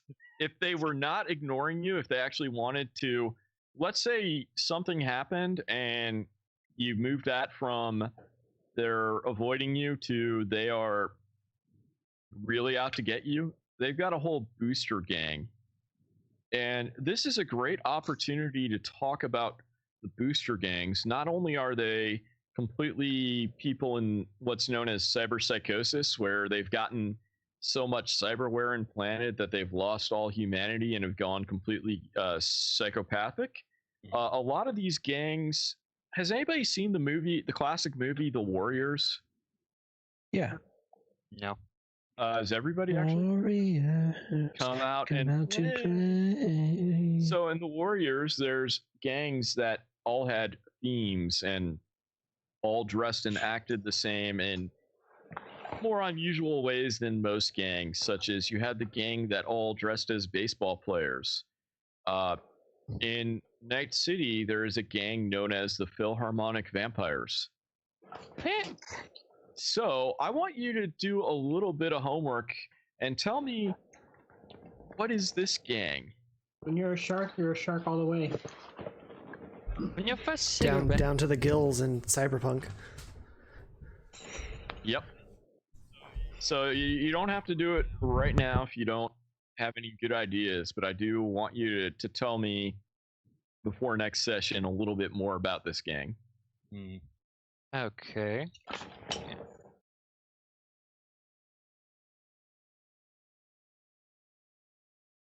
So that's a little bit of homework for you. All right. I got you. I got that and CDL school starting on Monday. So yay! So I got 2 kinds of homework. But all right. Hey, this is going to be more fun homework. Yeah. All right. Absolutely. Kel, give me a roll, please. 7. 7. Romantic involvement. Roll for how it worked out. Yeah. 6. Love affair with problems. Give me a roll. Sounds about right. 10. Conflicting backgrounds and families. Give me one more roll. 9. And that translates to you like them, they hate you. Sounds good. Conflicted lovers. And again, for all the people that this is bringing up, be they aunts or lovers, people that have anything other than it was just a random fling, I do want to get a little bit of deets on them, even if they were the person that taught you just a little bit more brawling skill. Just because, you never know if that might come up again. So I need a name for this person? Okay. Oh, you need more than a name. You need to tell me just a little bit about them. Not tonight, just over the next couple weeks. Okay. All right. And speaking of Fidget, give me a roll. What happened in 2039? Oh, that's a great story. You should ask. 5. Friends and enemies. Give me a roll. 3. 3. You made a friend. Yay, more friends. Roll for friend. 4. 4. A partner or coworker. Yeah, I already got that one. All right. Guess I gotta figure out the first one. So you got 2 of those now. And let me ask you this: can a partner be a contact that I've made in my fixer profession? Yes, like partner in Okay. this context isn't really meant to be lover. Partner in crime. Or like someone you do edge runs with. So Oh, these okay, that's perfect partners then. or coworkers could very easily be fixers. One of them could even be our good buddy Rex. Okay. Who's Rex? I don't know. The fixer who takes care of our Rex building. is kind of like the big fish fixer in the area where you're a smaller fish fixer. I absolutely want that to be one of them. So Okay, I'll let you pick which one and flesh that out later. okay. And again, we've only used only one person has used one of their 2 "I was there" tags yet. Oh, okay, you're right. I'm sorry. And speaking of "I was there," Fumiko, what was your 2039 like? All right, let's see. 9. 9. Nothing happened. I was there. No, sorry. I'm kidding. I'm kidding. And I mean, that could be the partner or No. coworker you met with No. Fumiko. I just wanted to say And it when nothing's someone happened. got. I just wanted to say it when somebody got nothing happened. Ironically, I It a was just joke. waiting for you to say, "Oh, what a story 2039 was," and then roll a "nothing happened." And then nothing happened. Kel, give us another roll, please. 1. A 1. Big problems. Big Oof. wins. All right. Roll. This character's gonna have a complicated story. 2. You get lucky. Give me a Ooh. roll. All right. 4. You find a sensei teacher. Begin at +2 or add 1 to a martial arts skill of your choice. I don't have any martial arts skills. So I add do now. +2. So they get 4 points. No, Because- No, it costs twice as much if you're buying it with like so that's experience. 1 point of martial arts. no. No. It's begin at +2 ranks. So this is a really good roll. That was Yeah, an that's- astounding. That's 4 skill. That's 4 improvement That's- points worth of Let's skill. say that's 4 points. That's what I'm saying. It's 4 skill points. of- Right, but it counts as martial 2 arts. levels, is all. I understand, Okay. but that's still. But it is oh. it is for Yeah. basically for That's a really improvement good roll. points ish. That's a big. That. Hey guys, that's a good place to be there if you were there. I was I was there. So to say, could I be there as what, like We a have this- 12-year-old? We have the same sensei. We have the same I sensei. was I was yeah, there. yeah. I mean, I was there. My character We're knows all judo. there. I could be the sensei. That's how we all know each other. We were all at the same dojo. That's right. Okay, so who is actually playing their "I was there" card right now? Me. I am. Okay, so Ellie was there, I or was Fidget there. was there, and who else was there? I was. Fumiko was there. Can you say your? I don't. I'm not watching the screen, and it's not. Fumiko was there. Yeah. my character. Fumiko was there. All right. And Fumiko actually knows judo as a martial art, so I know. Our Fidget knows Taekwondo. So I I have guess no the clue- I have question no for clue Kel what is, Kel what is. martial arts is this? I'll let you know. Is it either of those, or is it something else? It might be something else, but I don't. Jiu-jitsu. I'll have to Kempo. look at the book really quick because I'm not. Sure. super Sure. sure. I will save you the effort of looking in the book. You can make up whatever. You can pick whatever martial arts you want. They list 4 as examples, and that's exactly as far as they go. And But then there's they so many refer more in you to there. a table that only has the exact same 4. Uh, No. So you can pick whatever legit martial arts style you wish. Caliper's kind of defensive and doesn't care much for fighting, Aikido. so probably judo. There we go. Let me go teach you that. Okay, so was Fumiko your judo teacher? Sure. Fumiko's old enough to be my judo teacher. Yeah. All right. And Fidget was just there because why not? Or I'll take it back. I don't want. Okay. And that is Fumiko's second and last I was there tag, by the way. All right. And again, Fidget, if you want to be there too, you can. I just need to understand some context as to how. Maybe you just said, "Hey, let's give judo a try," and got your ass kicked and said, "Nope, this isn't for me." That's too close to real life. I'm good. All right. Well, speaking of too close to real life, roll for what happened. I will. Yeah. 8. Romantic involvement. Ooh, 23 romantic involvement. Okay. Give me another roll, please. 10. Fast affairs and hot dates. Okay. A little slutty. All right. You know what? It's 2040, so whatever. It's all good. Fumiko, give me a roll. Alrighty. 2.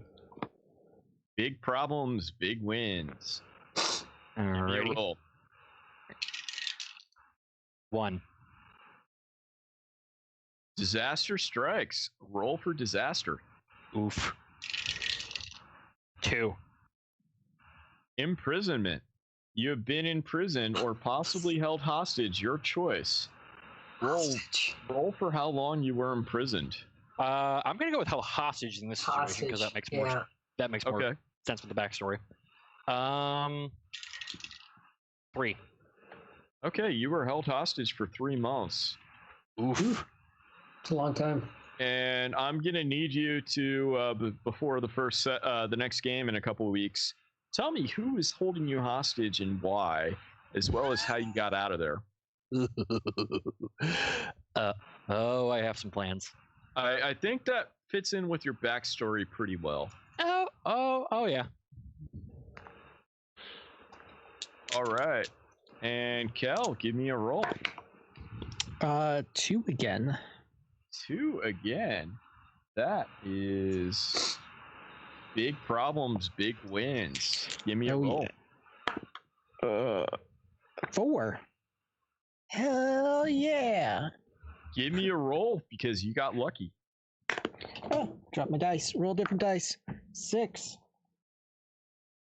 Oh. Powerful corporate exec owes you 1 favor.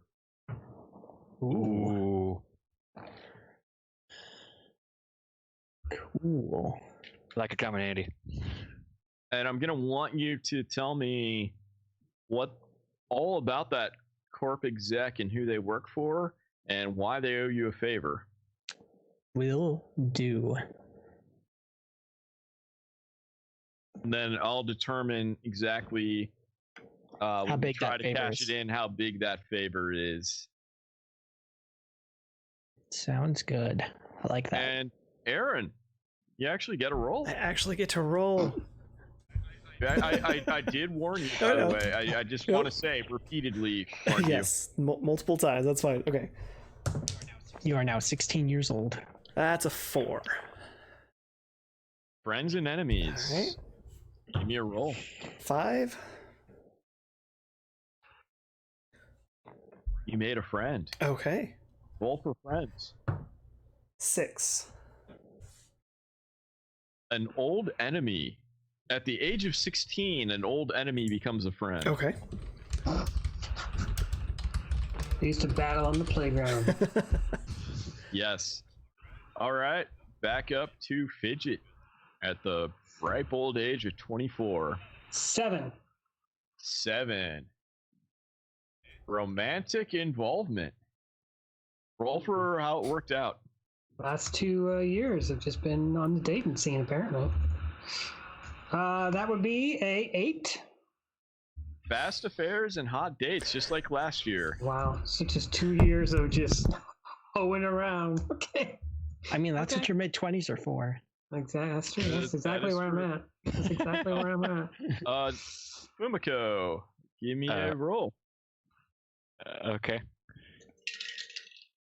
2. Big problems, big wins. Give me a roll. Also a 2. You get lucky. Woo! Roll for you get lucky. 4. You find a sensei, teacher, begin at +2 or add 1 to a martial arts skill of your choice. Said, ooh, maybe I find. Ooh, you should pick Taekwondo and then I can be there. I don't know how useful Taekwondo is going to be to my character involving my stats, though. That's just coming from like perspective. So, but yeah, I will gladly add. I mean, or you could just add 1 to your existing martial arts stat that you have. Yeah, maybe I practice some more judo. So. Yeah, Yeah, maybe just practice a little bit. All right. There you go. Yeah. When I'm trying to figure out, was I there? Do I want more judo? Well, you wouldn't get the benefit of more judo. I wouldn't. From being there, you don't get the benefit. It's just that you were around at that situation. Oh. Maybe that's so, how you like, for know example, one of Fumiko's Okay. was Fumiko was Kel's judo sensei. Or let's say someone had a tragic love affair that went wrong, and maybe someone that makes says, sense now. I was there because I installed some cyberware and there was some personality altering side effects or something. Maybe Cal owes Fumiko $100 because of some tuition money from judo classes or something. I will mention Fumiko and Cal already have 2 connections now. Yes. So it might not be worth it using Fumiko yours is on the only Fumiko. person who has used their I was there points, by the way. I almost jumped in on the Fumiko's kidnapping thing, but I didn't chime You in. kidnapped Fumiko? No. Or you rescued Fumiko. That's what I was thinking. Like maybe that also would play into the toy car I got. There was some other little kid there who. That's where I got my toy car. To retcon that's your first or your 2 I was there points. Yes, I would like to do that. Okay, so the homework for Fumiko has homework on why Fumiko was held hostage and how Fumiko got out, except Fidget was somehow involved in the rescue. Okay. Or maybe Fumiko was also held hostage. I'll let you 2 need to tell me before next session exactly kind of your story on what happened there. Okay. Yeah, I'll go with Duncan. Okay. Cool. So we are over the halfway mark, and less than half of the I was there points have been used. We're doing great. And also, Troll has only made 1 roll so far. All right. Speaking of which, Kel, give me a roll for what game 21 was. 1. A 1. Big problems, big wins. Roll. 8. Give me a roll for how you got lucky. Man, Cal gets lucky. I've been getting lucky for the last 2 years. I don't know what you're doing. Big score on a job or deal. Give me a roll. 7. You got a big score of 700 Eurobucks. And yet you won't pay off your little pathetic little debt. And you won't give me 100. Well, there's some bad blood there. Somebody lost in a judo tournament. You just gotta remind me. I haven't seen you for a while. Somebody lost in a judo tournament and it's holding a grudge. That's what it is. Yes. Yes, that's perfect. All right, Troll. Troll gets Alrighty. to roll again somehow. How did that happen? Go with a 2. Big problems, big wins. Roll. Okay. 4. 4. Give me a roll for how you got lucky. 2. Hey, it's getting lucky. Financial windfall. Give me a roll. Okay. That's a 10. Wow. You got yourself 1,000 euro bucks or EBs. Okay. Can I say that I was there? Is that part of the windfall? Troll and Caliper got a score, did something together that got them a bunch of money. Yes, that actually, yes, you guys just somehow had just met each other and a big score happened. And then you're like, oh, by the way, my judo sensei is really cool. And that's just the start of how everybody met. Okay. That's not how everybody met. We're still hitting on a fidget connection. Troll and We're Caliper. starting to get to how everybody... It's starting to get there. Yeah. So, no, that is perfect. So both of you somehow got, not even knowing each other going in, got some big score doing something. And I eagerly await hearing before next session how that all went down.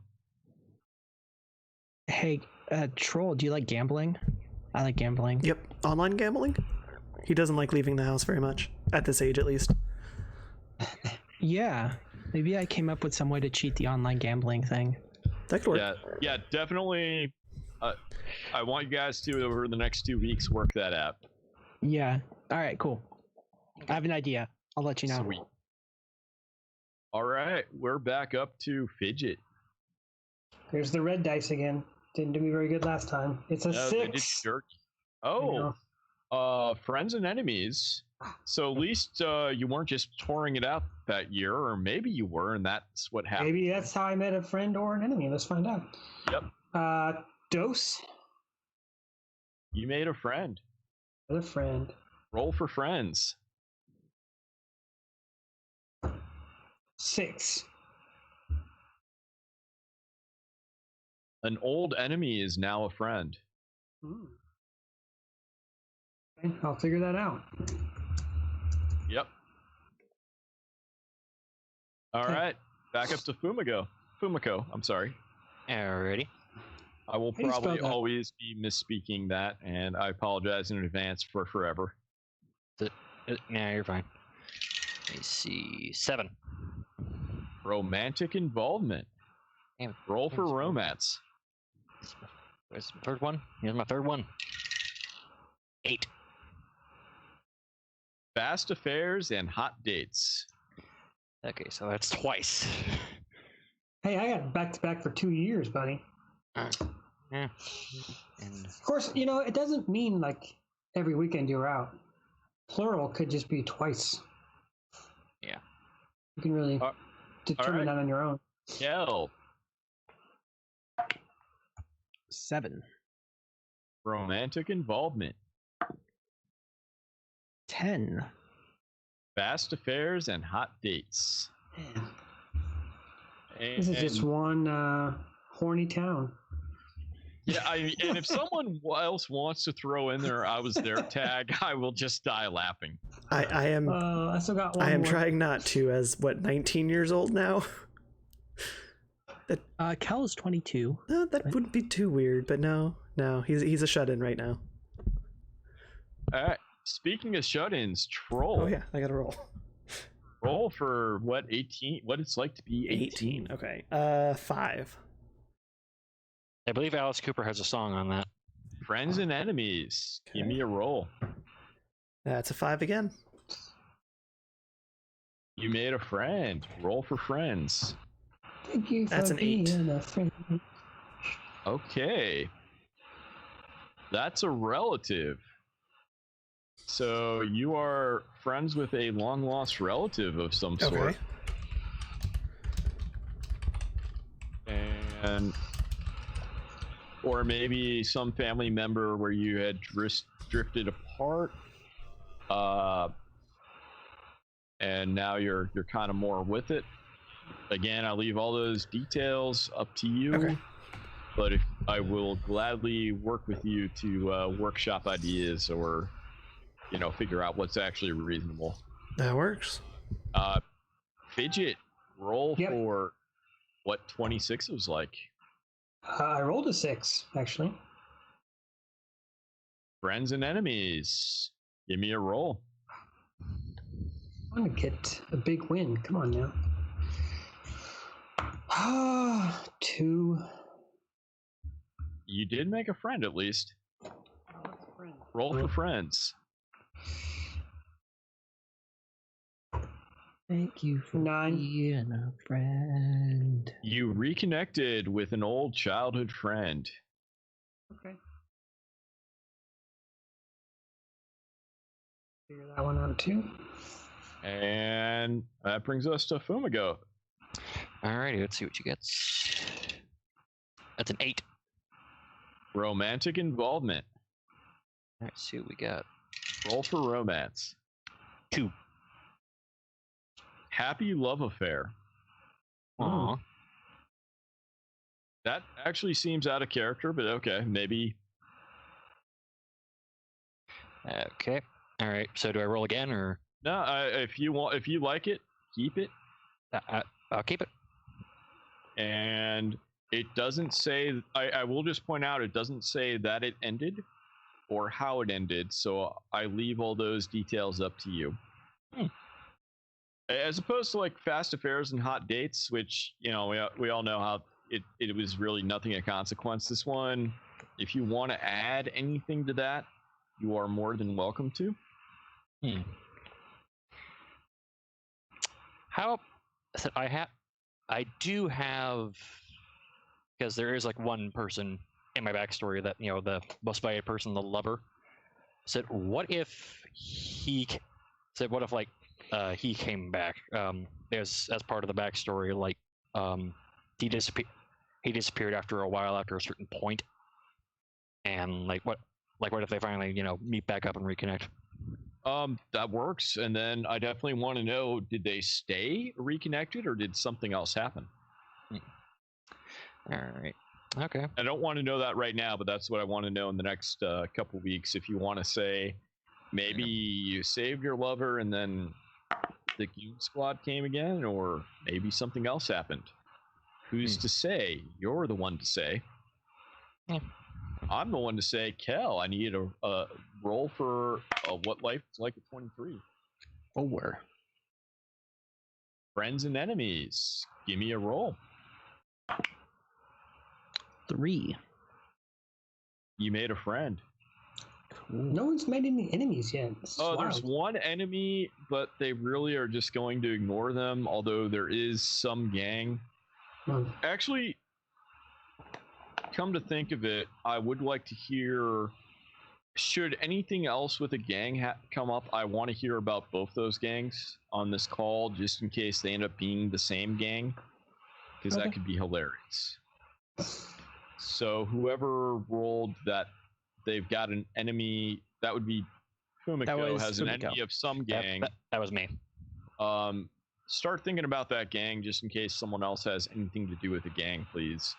I don't need all the details, but if there's anything distinct, especially anything hilarious about that gang, I think we need to know it on this call just in case. Do you ever watch Short Circuit 2? Seen the first one. I have not seen the second one. Los locos kick your ass. Los locos kick your face. Los locos kick your balls into outer space. That's their catchphrase. Oh and I do want to say, we only have 2 more. We're halfway through 2043, and we only have 2 more years left. And less than half of the "I was there" cards have been cashed in. Yep. I'm trying to figure out a time to connect with Fidget. Yeah. I mean, a lot of these that I've been getting, but a lot of these I've been getting are only friends and family, or friends. So unless you want to be my friends friend work. We or just my need to jump romantic into it. involvement. Yeah, this is true. So who's my? What do I have to roll again? Who's a friend? Yeah, you need a roll for friends. I can 10. read you You met through a common interest. Okay.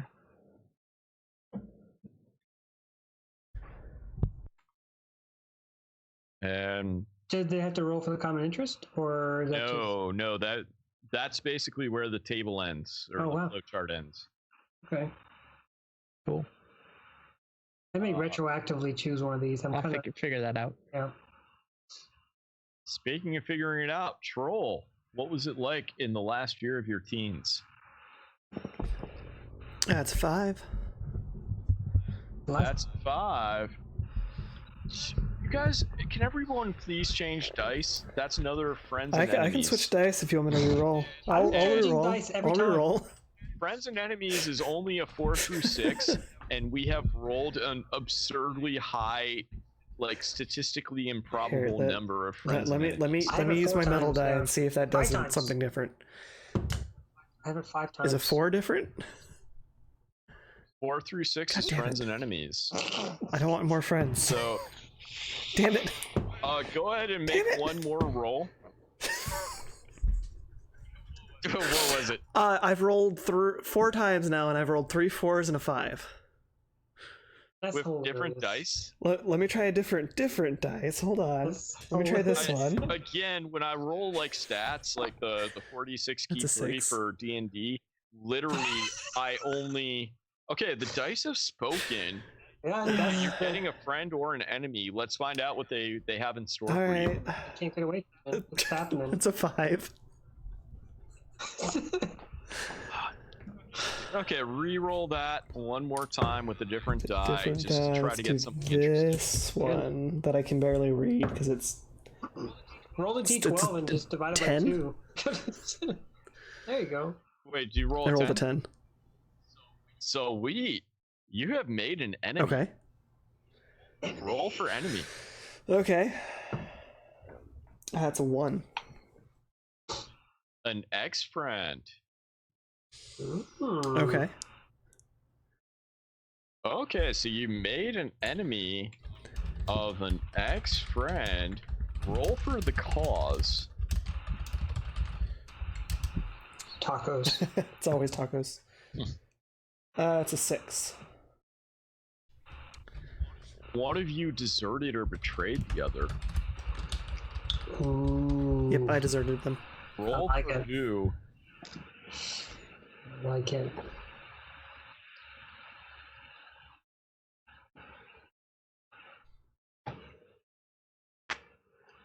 Did you say roll again? Or. Yeah, roll. That's a 4. They hate you. That makes sense. What are they gonna do about it? What are they gonna do about it? It's a 3? Oh, avoid the scam. No.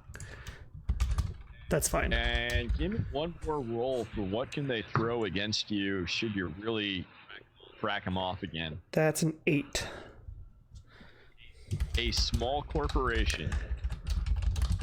Okay. All right. I notice everyone's jumping at the bit to throw in their I was there card right there. I have 2 more rolls. Fidget, you are a fixer. You could have fixed me up with this small corporation and then I did them dirty. Interesting. Whether that was the actual goal or not, we can figure that out if you want to throw in here.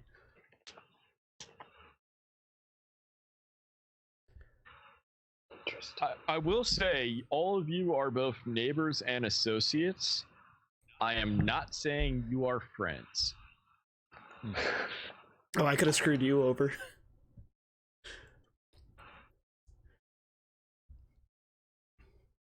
This is your card to throw in, so if you don't want to be involved, you don't have to be. Is this our last roll? We don't have any more rolls. Everybody is going to have 2 more rolls where the I was there is applicable, and then there will be 1 more set of charts. Okay. So you have 2 opportunities after this to use your I was there card. So if I played my I was there card now, would I be the friend that now hates? Don't Troll? think you have to I'm be. confused. No. You pick I'm a little how confused. you were involved. You like You could have set him up to take care of a deal, and then in the process he fucked over an ex-friend, well, a current friend at the time, and you may or may not have known that that was going to happen or intended for that to happen. You were just involved in some way.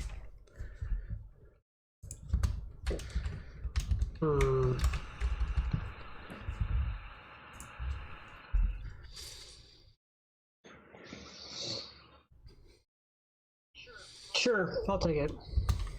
Aaron, I clear it out. All right, I'm gonna put Fidget involved somehow. we will figure it out. In my notes, and we will figure it out. And that is Fidget's last I was there card, if that is indeed what you want to do. Sure. And speaking of Fidget, roll for 2044. I rolled a 9. Nothing happened. Oh, come on.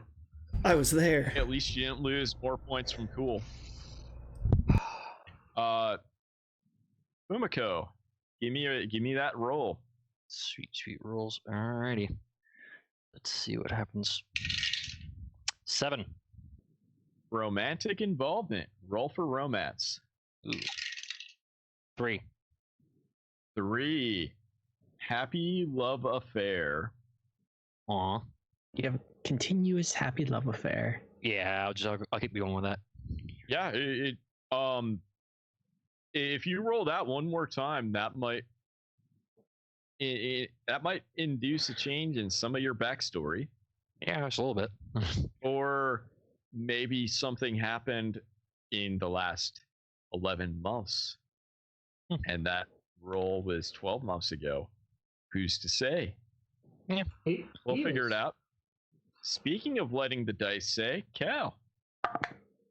That's a 2. Big problems, big wins. Give me a roll. 4. Give me a roll for you got lucky. 7. Local nomad pack befriends you. Cool. You can call upon them for 1 favor a month, equivalent to. I will need to adjust this for red. Cool.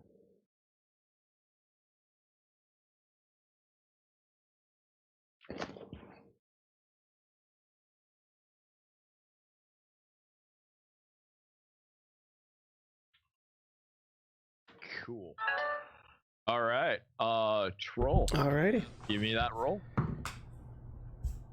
God damn it. It's a 6.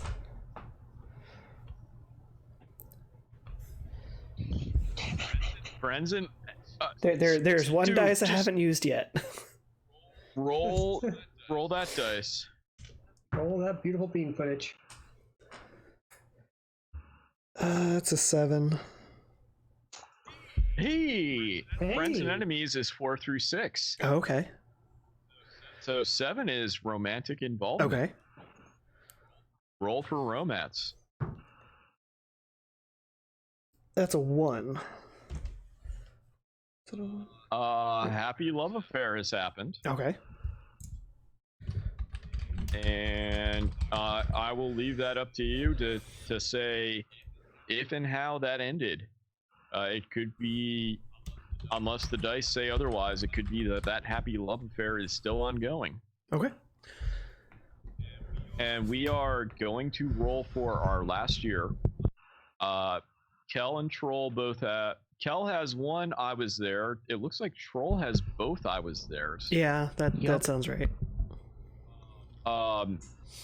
So he doesn't leave his house. Troll, you only have 3 opportunities to use 2 of those. I'll figure it out.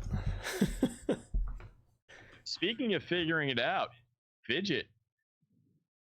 2045. What happened? 2. Big problems, big wins. Yes. Give me a roll. Give me number 6. Roll for you got lucky. Sweet.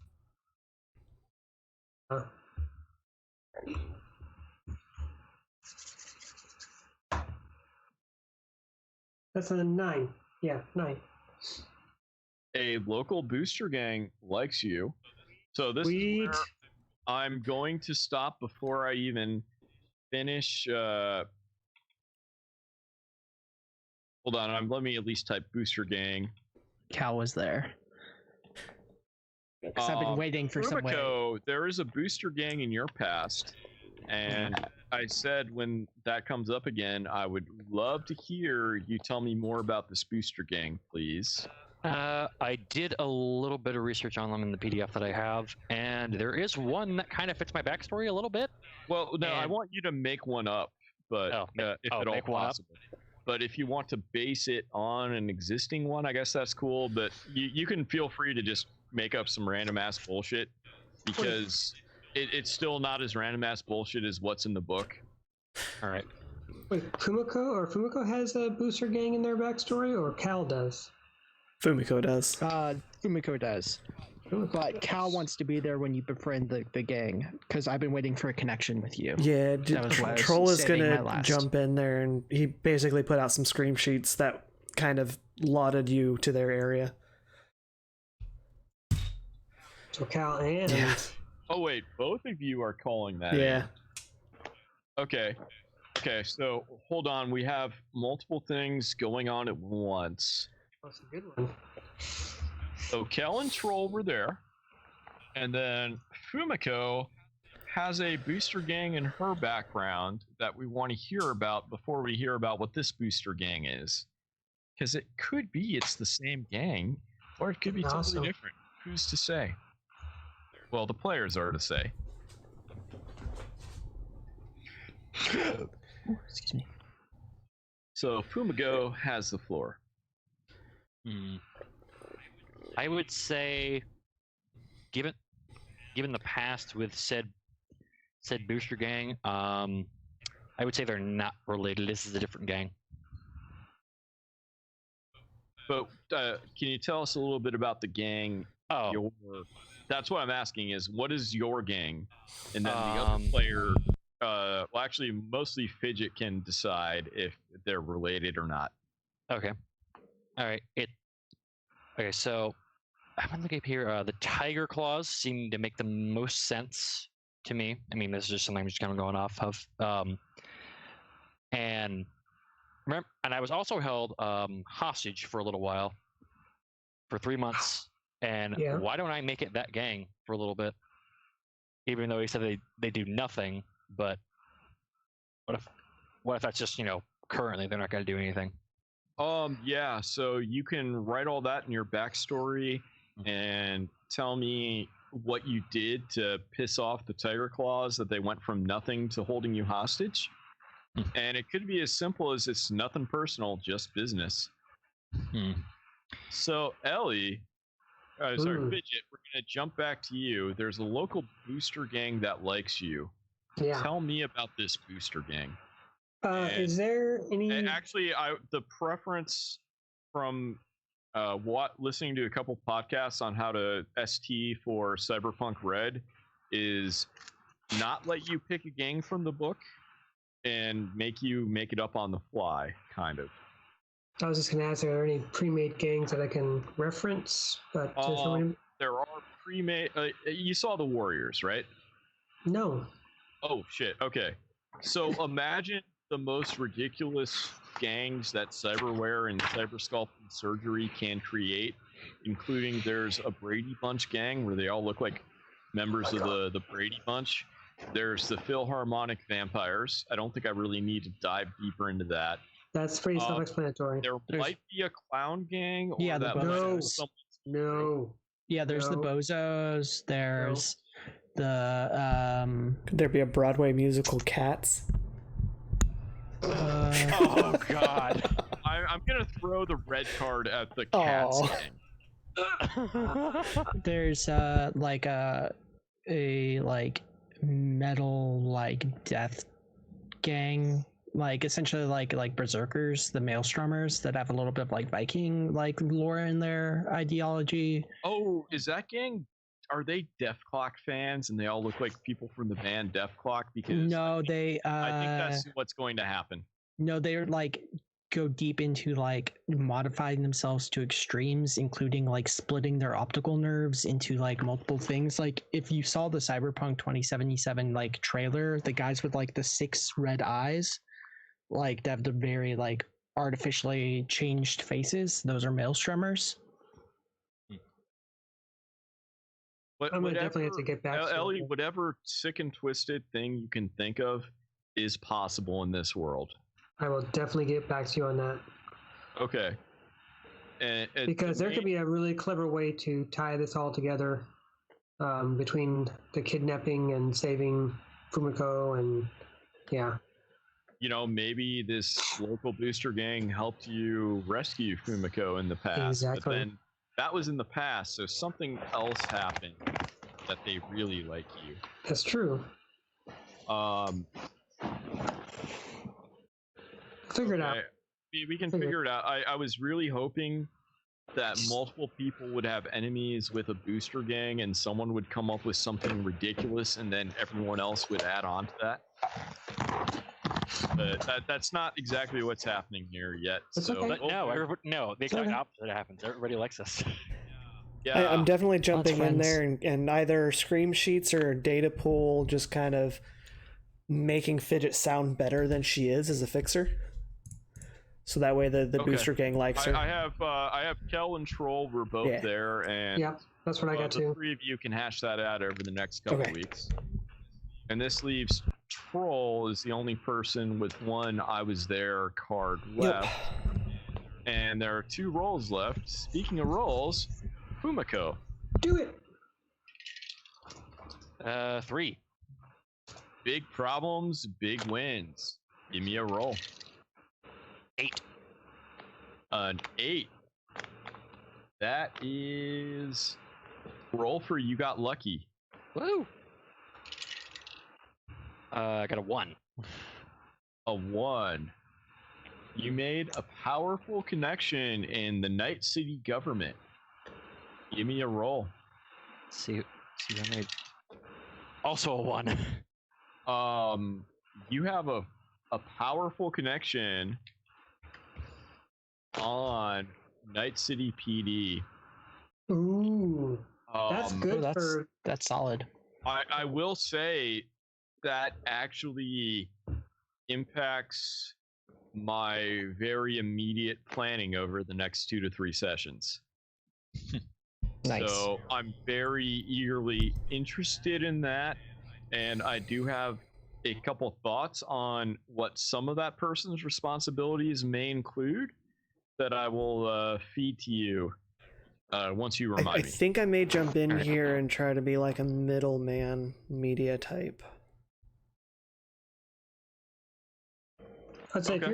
if you're in the media, Fumiko has the connection, right? And she's a medtech. Yeah. So that makes sense. Somehow maybe Troll arranged an introduction, and then Fumiko did something to cement that friendship, like Right. Or Troll medtech. intercepted a news story about an assault on some police, Well, because and Fumiko was able to like rescue one of them. Or I save one would of them. have a connection because I'm rank 4 credibility with a minor politician, so it could have just been connections and moving up the chain and stuff. okay. That's fair. Again, we're just erecting the scaffolding around this block of marble that will be expertly chiseled into a magnificent statue over the next couple weeks. And our good buddy Thug Be Nasty in chat at some point over the past half hour said, "Please God, no clown gangs." I totally Sorry, 100% agree it with is that. 100% canon that there is a clown gang. There may be one, but I'm not associated with them. Actually, I think it is. Nope. basically going to be canon in this game that there are multiple clown gangs that are fighting amongst each other for clown superiority? Oh my god, they all just like throw pies at each other. Is this Well, like yeah, they well, look like pies until they are these hit. Joker clowns or like actually like Bozo the clown? There's probably like Joker the clowns, and answer there's to probably what like kind of ICP clowns, and The answer to what kind of clown is yes. There's different sects of All them. of the above and more terrifying than you can imagine. None of them are okay. one of my favorite go gangs or booster gangs in Shadowrun is clown adjacent. It's the Halloweeners. They are a motorcycle gang that have paint their helmets to look like jack-o'-lanterns and like flaming heads. That's pretty Nice. Oh, okay. Congratulations, Poisel. You have extra homework of writing me up at least 3 or 4 good sentences describing that particular booster gang. Could it be like a I'll gang have to of make them a little bit different from. Could it from be a Shadow, gang of but sorry, a gang of like former Canadians and like they do these horrible crimes, but they're always really nice and apologetic And they about all dress like Mounties. Yes. Congratulations, Fidget. You also have homework to write up that booster gang. They all either dress as Mounties or hockey And players. if that is the booster gang that likes you, that would actually fully check out because they're very polite and friendly, right? Oh god, there's so many possibilities. Yes. They're all Canadian. Give they're me all so your nice. money. Thank you. I'm sorry. Funny story. Like a year and a half, no, 2 years ago, there was a LARP, a Cyberpunk Night City LARP that like an officially like sanctioned one that was licensed by Jackalope LARPs, run by Matt Webb out in Texas, that did like this huge Cyberpunk LARP, and I was one of the staff writers for that. And one of the things I wrote was I wrote gang write-ups and like group associations for that LARP. So I have a whole folder full of gang write-ups. Nice. Nice. So I do have one very angry question. Why is it I'm only finding out about that 2 years after the fact? Right? I don't know. He's planning on doing another one at some time in the future. I just True. can't help but think South Park. I'm so for not your friend, buddy. everybody- That's your buddy. For pal. everybody else, pulls up. Shit, I just fucked up your name Poisel. pronunciation. It's okay. It What? happens. Yeah. So we know each other from LARPing way back in the day.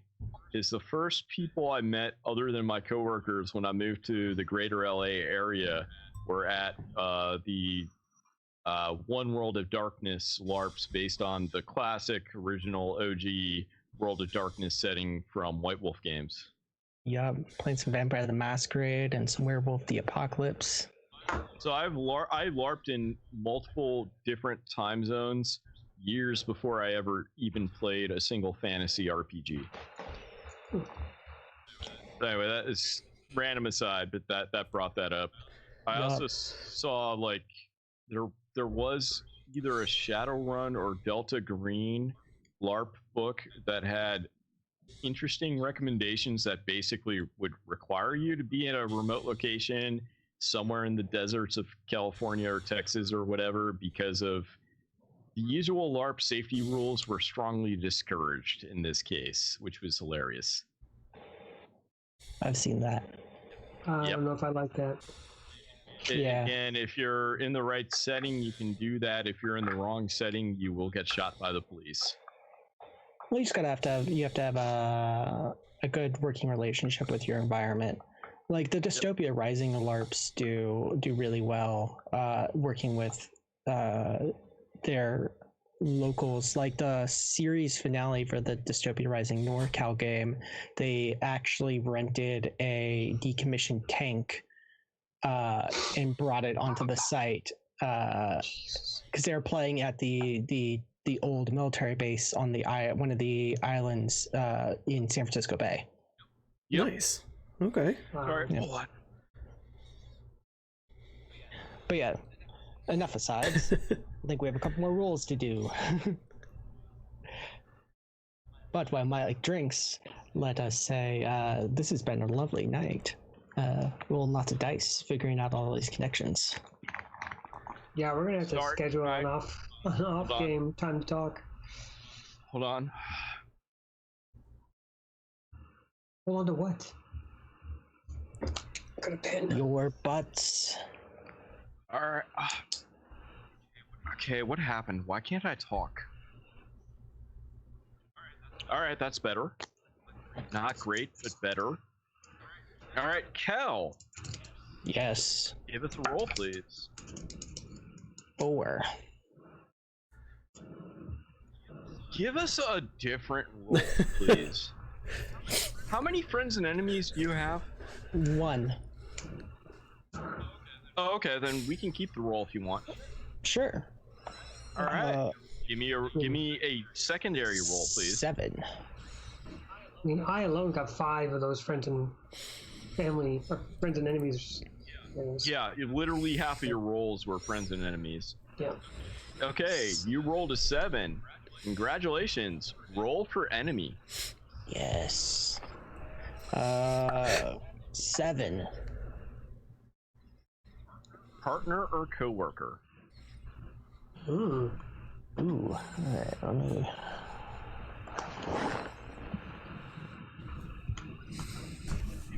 Give me a roll for cause. 1. Caused the other to lose face or status. Give me a roll.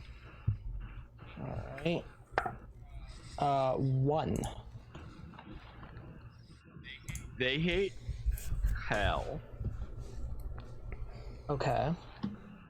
Give me a roll for what they gonna do about it. Alright. 9. Rip into you verbally. Nice. Give me one more roll. Alright. 3. It's just them. Alright. All right. So as we wind up, Can I say that this former partner or coworker is my conflicted lover that also hates me? Ooh. yes. Please be sure to include that in your when you submit your homework. Yeah. Sounds good.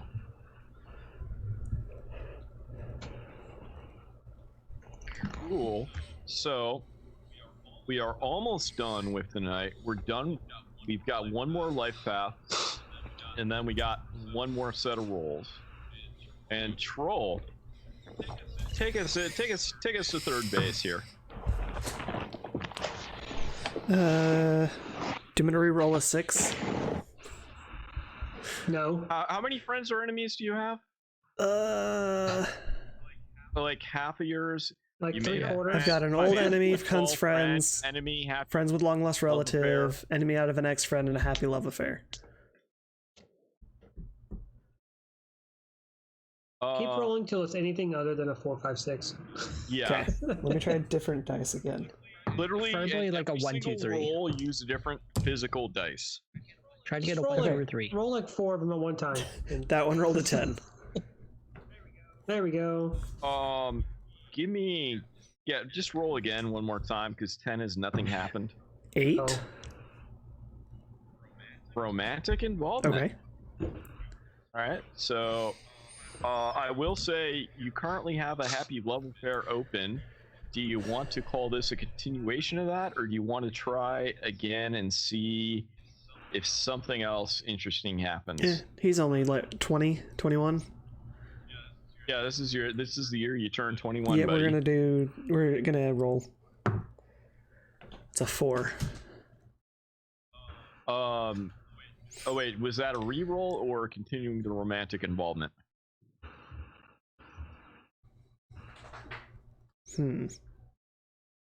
I missed what you were intending with that for. A new romantic involvement. Okay, this is a new romantic involvement. It is also a happy love affair. Okay.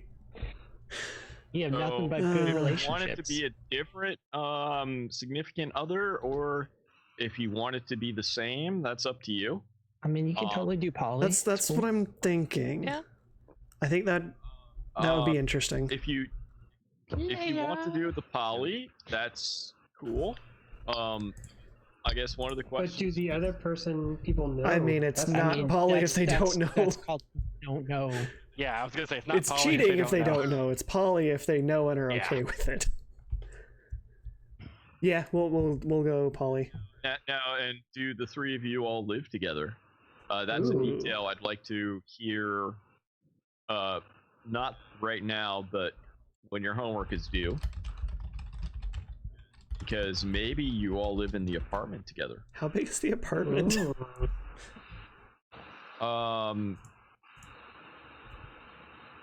It's a little cozy, but it does have, like a bedroom and a bathroom and closet and a room that And a has a living couch, room. kitchen.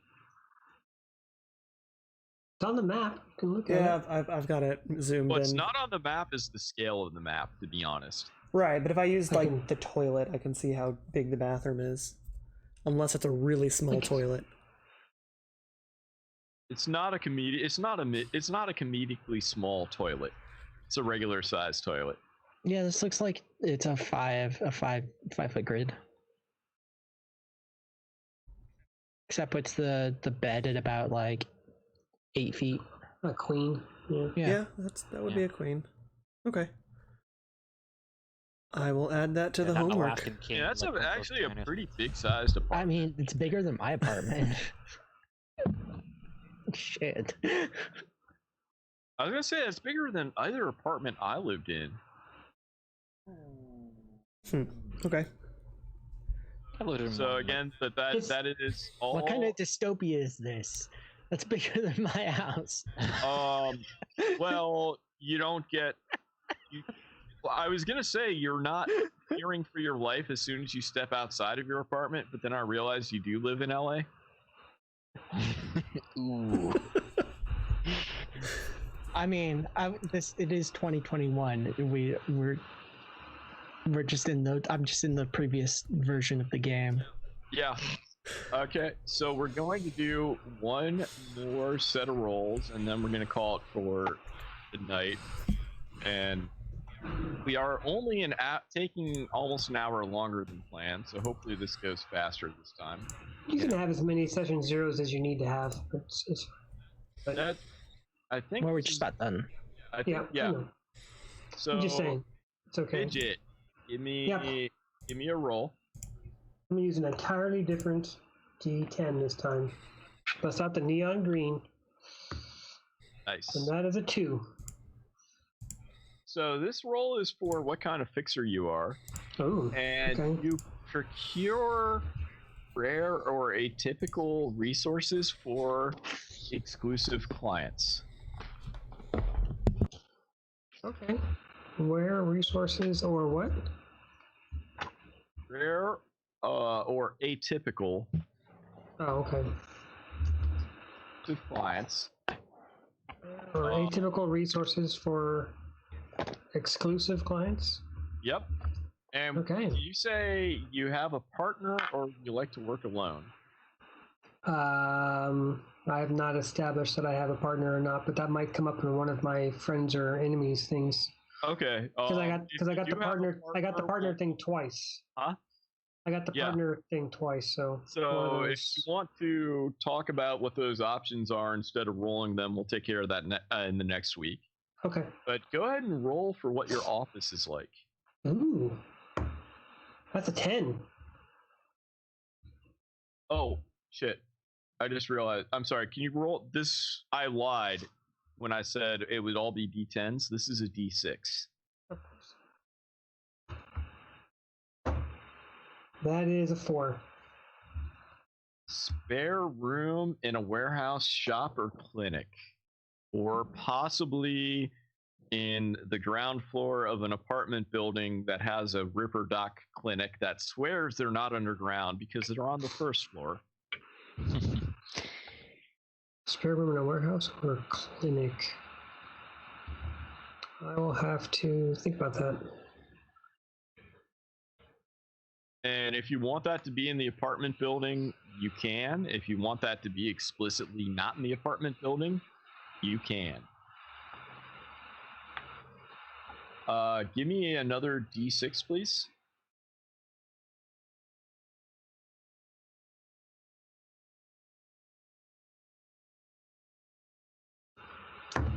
Six.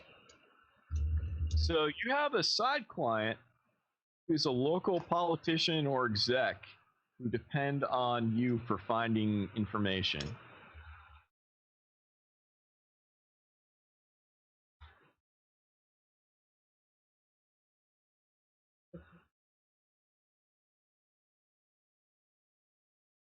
Okay. And give me one last D6, please. 3. There's execs gunning for you who want you to work for them exclusively. Said, wow. You're really popular. I'm good at my job. What can I say? So the good news is they're not literally gunning for you yet. No, I know what you mean. They're just, they want you to curb the extracurriculars. However, how that rolls out later, who's to say? And that is it for Fidget. Fumiko, I need a D10 roll, please. Alrighty. I have a 3. Your kind of core specialty is trauma medic. That's interesting.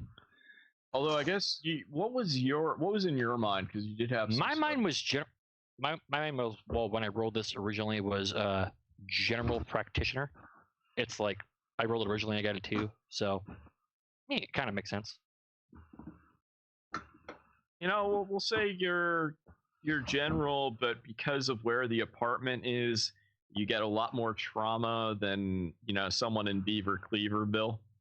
Yeah, makes sense. So you want to be general, but you like, all these trauma people keep showing up, and you're like, why can't I get someone with strep throat to take care of or give an annual physical? Yeah, you're like, yeah, why can't I just ask these people to prescribe me antibiotics? I mean, I can sell it to them and make some decent cash at least. Yep. Do you have a partner or do you work alone? I would say I have a partner. Okay, give me a D6, please. That is a 5.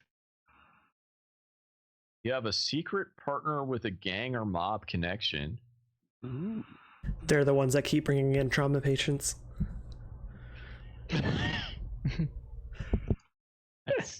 That would be interesting, especially given the fact that I also have connections with the cops. So Checks out. Yeah.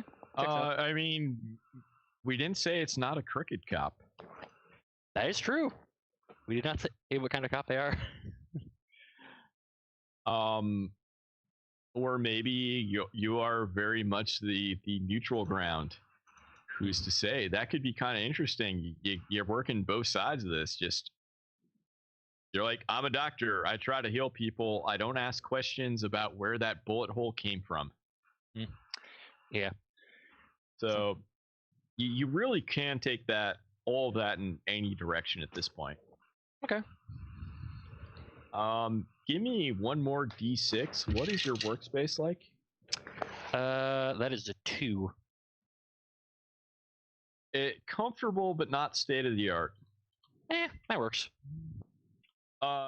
Given we're gonna have a little sidebar before this is over on the exact floor your clinic is on, but given that it's borderline literally underground, that makes sense. Give me. Oh, this goes on for another page here, so give me another D6, please. Okay. Everyone else get a few D6s handy in addition to your D10s, please. Yeah, except for Fidget, who's done. I just put mine away. That is a. Yeah, Ellie, your all your rolls are complete for the night. That is a 5. Your main clients are local nomads and fixers who bring you wounded clients. Okay, that checks out with the mob stuff. So. All right. Do I need to make one more roll? One more. Okay. Let's see. Where do I get this? That's a 4. Where do you get supplies? Corporate execs or trauma team supply you in exchange for services. Oh, geez, I'm getting everybody. Well, again, being in medtech, I would assume that you come in contact with a wide variety of people, so that kind of makes sense. Yeah. And you are in the combat zone, so I'm sorry, you are 3 to 5 blocks from the combat zone, so much more prestigious of a neighborhood. Absolutely, you don't hear gunshots from sunset to sunrise every day. Cool. That is your rolls. Kel, Cool. you are up. Yep. Give me a 10, please. That is a 6. You are a crazy inventor, if that checks out for you. That works for me. I think I figured that way. What? Now, do you have a partner or do you work alone? Well, my last event was that I had I got an enemy out of a partner, a former partner who I caused to lose face, and they now hate me. Okay. So I think I work alone now. Give me a D6 then. Let's see what your workspace is like. It is a 6. Only you understand your filing system. That also checks out. Cool. And speaking of only understanding their filing system, this Google Doc, I'm taking all the notes in for life events. Yup. And roll. You got 2 more rolls. They're all D6s. Give me a roll for main client. Sorry. What was that? 1. Main client, local fixers who send you clients. Cool. So probably a lot of it comes from Fidget at this point, I would assume. Fidget, Rex. Yep. Because I'm also the manager / caretaker of the apartment building. So. Yep. So you probably are the one who you and Fidget probably both deal with Rex on the daily. Yeah. Give me a D6 for your supplies. 3. A local fixer brings you supplies in exchange for repair work. Checks out.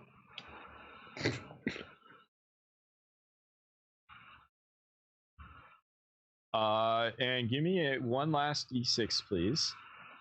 All right. 6. So who's gunning for you? Actually, this might check out. A rival tech trying to beat you for resources and parts. Sounds good.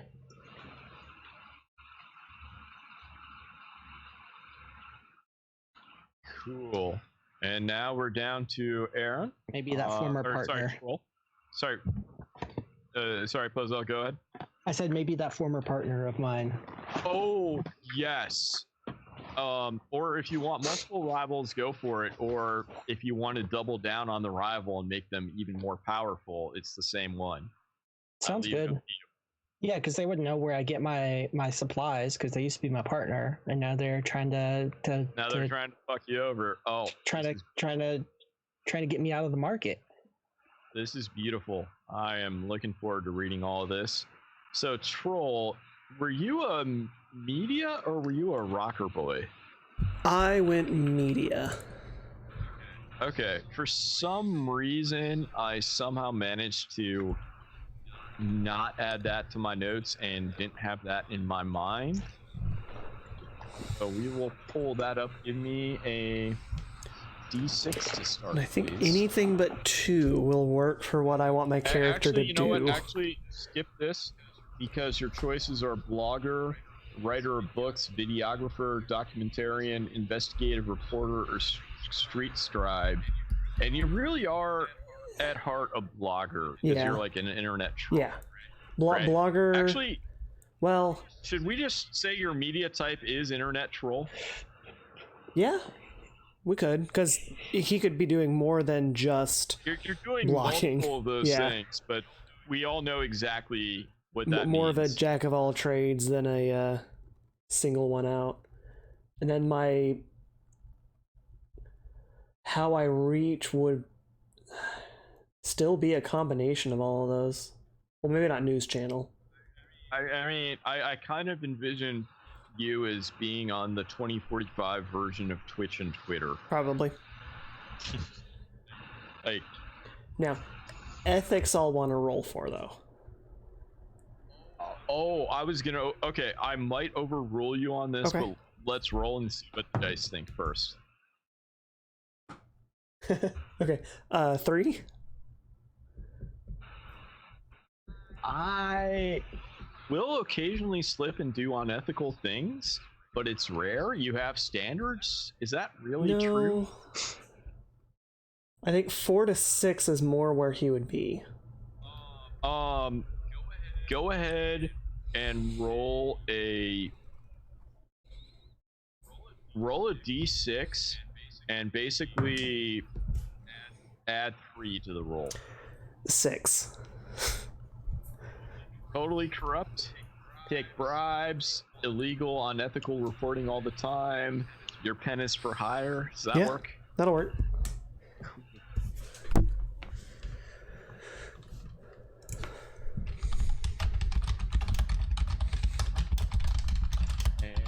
And what stories do you tell? Anything that gets me a click. Give me a d6, but I might just call it clickbait, to be Yeah. honest. 2. Looking No. at the chart, which is why I'm making a reaction before. In fact, that doesn't work. It really does. I'm making like faces and comments before telling you the roll because I'm looking at the chart. 4 corporate takedowns. All right. So, got a couple other things to clear up here, but before that, is everyone clear on what their homework is before next session? I might need to write mine down again. Write mine down. Jot them down somewhere. Okay, well, you got a bunch of kind of writing prompts in the 2 spreadsheet tabs where you need to add in some details and work that in with your backstory. Okay. Such as you had a couple years right up until recently where you had the happy love affair, and is that still ongoing, or has your long lost lover been kidnapped yet again? Exasperated sigh, as well as who your friends and enemies are, the deets on the booster gang that held you hostage, and then you and Fidget figure out how Fidget was involved. So, is it just me, or does the possibility of us doing this homework and collaborating these ideas and stories, wouldn't that make for a good episode? That's a good question. Could be a session 0.5. Hey, chat. What does chat think about session 1/2? Section 3/4. But I mean, it depends don't on if think people are so. comfortable just really improving this live, or if you want to, sit and think about something and then bounce an idea off somebody and let that think. I mean, we can all talk with each other on Discord and such. I think having some of these things like they've got to see us work on kind of the scaffolding, but we need to have some secrets to surprise the audience. That's true. That's true. That's true. Okay, Yeah. That's fair. My gut instinct is let you guys do the homework, and then as things come up on stream, it'll come up. Yeah. But if people want to do this on stream, we can try. I kind of feel like I'd like there to be a lot more back and forth and workshopping things, and maybe I think this is better off being kind of asynchronous, if that makes sense. That makes sense. That way, a lot of these connections could come up during the game, and then we improv them, and chat has to figure it out. Oh, I remember you from judo class 5 years ago.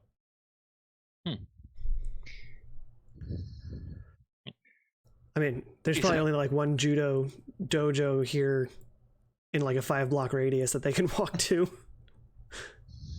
Well, yeah, there's that. Also, I think I established roughly where on the map you guys are, right? Yeah. And the last couple things are, so Kel is kind of the handy person of the apartment complex, as well as having their own deal going on. All of you have apartments on the 3rd floor. So Fumiko, your clinic you might not want to have on the same floor as your actual literal apartment. Yeah, I figured as much. So I think the 2 places that would make the most sense are right on the ground floor or on the garage floor. I think on the ground floor would be good. Okay. So you're still literally above ground, just by a technicality of altitude. Yep. I would have loved it if you said, I don't run an underground clinic. It's on the garage floor. It's perfectly fine. I'm above sea level, damn it. And I think that was it, because Kel, do you have like some kind of workshop area, or is that just in your apartment? That is I probably have a workshop somewhere on the ground floor to do bigger projects, maybe attached to like a small garage, because So there is a garage. I do have a nomad family, that nomad pack that owes me, and maybe I do some occasional like repair work on their vehicles for them. So below the ground floor, there is a garage level, like that half underground, but not exact fully under the ground kind of thing apartment complexes have. Mm-hmm. So you could easily have a shop there where you could pull in a couple vehicles and have. Yeah, like, probably there's benches. like the corner, there's like that like chainmail like cage in the corner that has like, you can't actually see into it because it's like covered with like plywood and it's got all sorts of like gear that inside. Tape through all the chains and the fence. Yes. Yeah, and so people like park their cars outside, and like Cal will come out and work on the cars, and then there's like all sorts of weird noises, like invention noises happening inside. Nice. Yeah. And I think that ties to like you're a crazy inventor and no one can ever understand your filing system besides you. Nope. Which is me IRL, so I mean, it's just my ADHD brain. Yeah. It makes perfect sense to me, and I don't understand why you either don't make sense of it or try.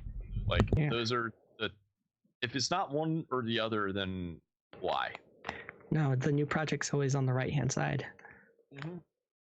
I have to figure out where my office is going to be at also. Yeah, and I think we determined your office is not in the building you live in, which for a fixer, maybe that's smart. That might actually be real smart, like, especially with your number of aliases. Every alias probably has a different meeting location. Yeah, but meeting locations don't necessarily have to be at the office, you know. True.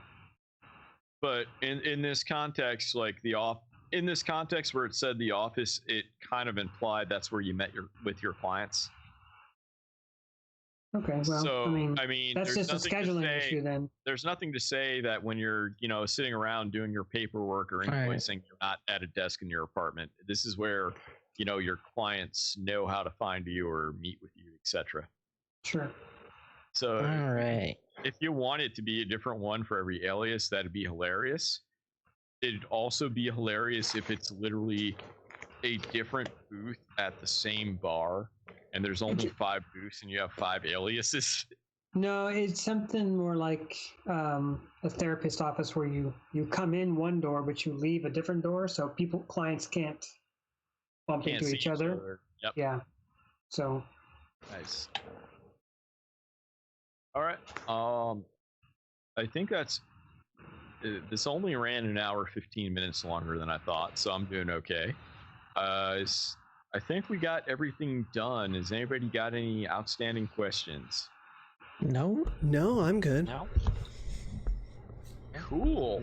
So next week, or I'm sorry, 2 weeks from now, on Now, 2 weeks or 3, because January has 5 Saturdays in it.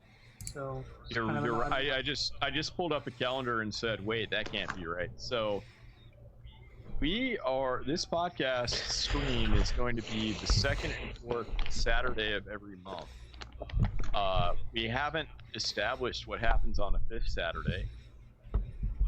Honestly, I don't think I'm going to be ready to run. So I think the February 13th, which is the birthday of my weekend, is going to be when we run our next stream, if everybody can make it. We'll keep up with our consistent pattern. Yep. Because I think we got Valken Krigan's on the 6th is their next one. Yeah, Valkenkrieg will be on the 6th. And Lost Souls on the 12th. Next Saturday is who knows what. I might do another shit-faced Saturday on my other stream. I don't know if anybody caught the joy of that. I was hurting until Monday. I missed it. All right, well, I guess I'll do it again next week. Okay. And then on lucky Saturday the 13th will be our first episode where you'll get to meet your neighbors at the apartment complex. And much like I assure you, nothing is booby-trapped with your cyberware. Absolutely nothing could go wrong next session. Perfect. Assume everything is booby-trapped. Apparently, Thug says in chat that next Saturday is a pizza party and to bring your hordes of demon chickens. So Thug Me Nasty's paying for everyone's pizza? Apparently, that's, yeah. Okay, I'll send him my address. He said yes to that comment, so he's definitely supporting all of our local pizzeria places, and it's not going to be like fucking Little Caesars, forget about right? the stream delay. He said yes to buying everyone pizza. It's gonna be like those little bagel bite pizzas where they're like just the Totino's pizza ball It's bagels. been long enough for the stream delay that he still hasn't refuted it, contradicted it. So so say we all. We agree, so he'll do it. all right. Yep.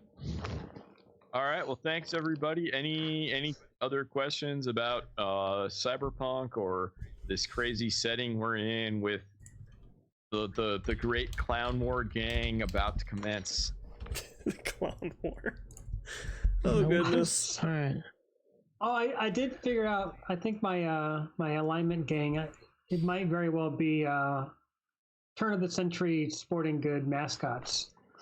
So. I will allow that, but I am imposing one condition. Are you familiar with Gritty? No, Yes. I don't know what Gritty is. Okay. He has to be the boss. Gritty not only is the boss, but there's like mini Gritty wannabes in the gang as well. And Gritty is the mascot of the Philadelphia Flyers hockey team and looks like a Muppet on meth. He's fantastic. And that is the leader of the gang. I just have this image of people in like shark suits and, you know, bears and beavers and just wacky mascot characters running around. I love it. I'm just saying Gritty has to be involved somehow. He has to be the leader. Right. Gritty is he didn't really come out of 2020, but he really shined in 2020. Especially at the Four Seasons Total Landscaping. Okay. I'll send you a couple links. I made a note. Is that everything we had to get done today? Yeah. Yeah. Yep. All right. Aaron, go ahead and kill the stream, please. Alrighty. And everyone bring Audacity back up. And I'll give this a countdown to stop recording. Are we doing any kind of sign off for this, or are we just? Oh, thank you. Sign offs. I knew I was forgetting something. God, you don't want us to start recording at the beginning, and you don't want us to. and then I'm all in a hurry to end recording. All right, so thanks everybody for tuning in. Hope you enjoyed our session 0. Next week we'll actually get to see all these crazy people and their characters in action. I'm Supersonic Mike D. You can find me on the Discord for Sandbox Podcasts at Supersonic Mike D, as well as at Twitch and Twitter. I do a bunch of my own video game streaming, and I think Saturday, the 5th Saturday of January the 30th, will be another Shitface Saturday stream. So you're going to want to check that out. And you can also see me on Twitter talking about games and yelling at brands. Take us away, Ellie. You're next. All right. So like I said before, I run a game here on Sandbox Podcast called Lost Souls of Adequate Land. We were supposed to have a game last night, but we had people who were sick and had to work. Sorry. We're going to try. That's okay. We're going to try and reschedule that for this coming Sunday. It's an off-time game, but we're going to try and do it, so keep your eyes posted for that. Otherwise, we're normally the 2nd and 4th Friday of the month, 6 p.m. Central. You can find me on Discord if you want to chat. Go ahead, Duncan. Alrighty. My name is Duncan. You can find me here on Twitch and on the Discord for the username Big Brain Dragon. I am also in the Valkenkrieg campaign as Gesh, so it's also where you can watch me if you like the content. Feel free to give me a follow on either, since I really don't do much on Twitch anyway. Besides this, and that's it. And yeah, hit me up on Discord if you're interested in learning about me and my wacky self. Aaron, you're up. Me? Oh. Oh. Okay. I'm Aaron. You might know me from Lost Souls campaign with Allie. I am cheer there. You can find me on Twitter at Haven Lifted, and that's about it because I haven't started streaming enough. All right. Hi, I'm Poisel. You can find me at Poisel on Twitter. You can follow me at twitch.tv/Poisel, where I occasionally stream games. Or you can find me on my revamped Patreon on patreon.com/Poisel, where I write tabletop content and do other writing. If you want to see my published work, my most recent piece that came out was in Kids on Bikes, Strange Adventures Volume 2. I have an adventure in that you can check out. We won a Emmy this year for best family RPG, so that was super exciting. Yeah, you can also follow me on Instagram at a.poisel. But yeah, just search Poisel and you'll find me all over the internet. Awesome. And also, we do have a donate button for helping us get some gear and tech to improve the stream. And if you are interested in editing podcasts, we absolutely want to talk to you because we have so much backlog material, including this episode tossed on the heap. So thank you, everybody. This has been a production of Sandbox Podcasts. I'm very excited to be started out with just Valkenkrieg, where I'm a player, and we now have not just multiple games, but multiple game systems going on. And I think we're all excited for this. So goodbye, everybody. Thanks for watching Twitch. Thanks for listening if this ever comes out on podcast. And Aaron, go ahead and kill the stream. Bye, everybody. Bye, everyone. Bye. Goodbye. Bye.